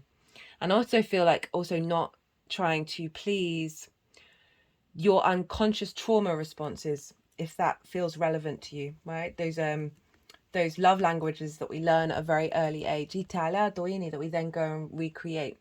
There's a state of observation to work through here, of stepping out of the way of your inherent nature, allowing your instincts to come through, so you can figure out, well, what does bring me pleasure in every area of my life? What does bring my joy? Where do I get my energy, my vibrancy from? This ties into the Jupiter transit that I've just done, which moved into Gemini just over a week ago. And that will be live, that transit's live for a whole year. About Jupiter giving us the discernment around the information and what we engage in, where we will feel alive. There's a part of us that's just going to wake up. And it's about following those signals to help you with your own uncovering. And again, not doing what you want to because of all those, basically everything that we've just talked about in terms of conditioning. Final card. Love that this is the final card after all of this beauty. I mean, it feels like it's dovetailing with these two cards here. Sacred inner space. Sacral chakra, that is your creation energy. Tenderness, sensuality. The sacral chakra is found below the belly button and is an energetic space that governs our reproductive system and all forms of expression connected to it. Everything from our sexuality to our capacity to express the tender, more sacred parts of ourselves in connection to this chakra. It is governed by water, and so it helps us move with the flow of life in order to express our most authentic self. This card transports us to the sacred inner space. It shows an inner temple with flowing water, and it's soft, lots of soft colours coming from a blooming lotus. This encourages us to see that our sacred parts are beautiful energetic gateways through which we can express and manifest pure life force. You are being guided to the gateway of your sacred self. This is an opportunity to recognize that the more tender and vulnerable aspects of your being hold keys to your great power. There may have been some blockages around that, of allowing yourself to be vulnerable, to step into what is desire, what is pleasure. It's a very vulnerable space. It's a very vulnerable space with all the connotations that come with it, especially around sexuality and engaging in those sort of energies, right? We've faced a lot of wounds and faced a lot of difficulties which stop us really being able to fully understand the real depths and nuance of that sacral chakra of your creation energy. Honor the sacred within. Reclaim any parts of yourself that you have been disconnected from or abandoned. If you want to experience more love and belonging, look within. There is a huge lesson in finding love within yourself. Realize that false narratives have been floating around your energetic field. Remember, this was about sealing up that aura where there's been energy leaks. Stories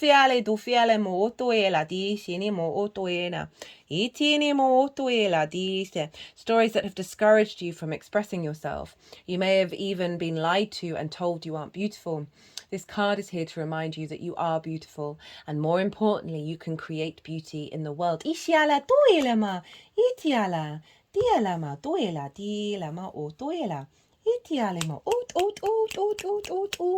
Recognize that you hold the power of the universe within, and then you will find your flow. Well, I love it when a plan comes together, and right, what have we got? I can't remember. Oh, whoa. Forgot about that. Seven of Swords, Three of Wands, the Nine of Cups, the Ace of Wands, the Devil, King of Swords, Queen of Wands, Three of Cups. New ways of thinking, right? Love the Seven of Swords. It's stealing away conflict, right? Stealing away the Five of Swords. It's carrying the five. It's going, no thanks to war, no thanks for conflict. Can we bring in a sense of union with the Two of Swords, a sense of inner peace? This is about thinking differently. This is about doing things differently in order to break old paradigms. Three of Wands, confidence in yourself. This is the Sun in Emperor, when the Sun in Aries, called the mini Emperor. So we've got the King here, and the Sun is part of this conjunction. So very confident as you embark on this new journey, right? Feeling very protected. You're on the higher ground. You are embarking on a new journey. You're not worrying about the how or the why. You know you've done the prep work in your lifetime, in the many soul lifetimes that have got you to this point where you are now activating this powerful transformation. Nine of Cups, feeling very confident and in your emotional flow. Right, this is the journey that we're bringing in. This is the alignment that we're bringing in, of an inner gratitude and inner abundance and inner, right, this isn't someone whose energetic emotional field is being distorted by these narratives. And I also like it with this journey. So for some of you, you may be activating this immediately, right? For some of you, you're going to be working through these different aspects in combination. You may ebb and flow back to this and then back around them. Everything's cyclical, right? That this coming with the Three of Swords, Wands, whoa, okay. Three of Wands is about, there's an inherent confidence within you, in your emotional body, of being able to work with this energy. Right, this figure is very confident, right? They know they're in alignment. We've then got the Ace of Wands. Relight my fire, renewal of your passions, your desires, your creativity. Refreshed energy, right? It's not the old paradigm. The Devil card, love it, right? This is you stepping into your power in the material plane of being able to create from that fertility. Horns were very much linked into divinity. Of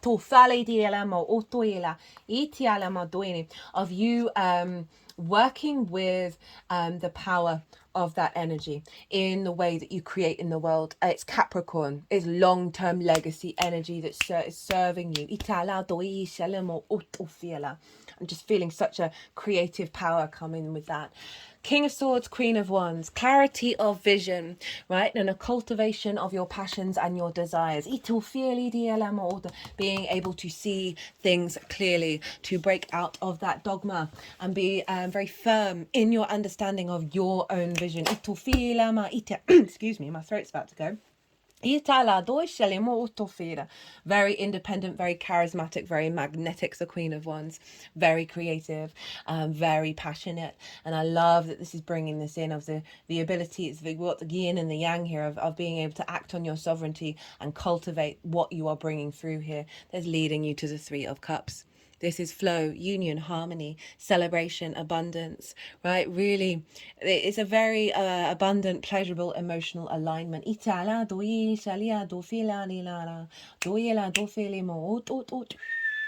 Love it. Well, is there anything else that I wanted to say? I think it all came out. It all came all together. Thank you so much for allowing me to hold space and read in this way. I feel very, very grateful to have been able to bring through this transmission. I hope you enjoyed this reading. I hope it resonated. I'm going to re-qualify again. Nothing I said was here to scare or bring in fear and worry and anxiety. The complete opposite of that. There's a reason why you picked this pile, and it's pretty damn powerful, pile 3. So if it's resonated, or if you just like listening to what came through and look at the tarot and the oracle cards, it'd be an honor and a privilege if you hit that like button. It'd bring me a lot of joy. It also helps the algorithm, so facts are facts. It helps get this out there in the world. But other than that, pile 3, be good to yourself, be good to those around you, and most importantly, be well until we meet again.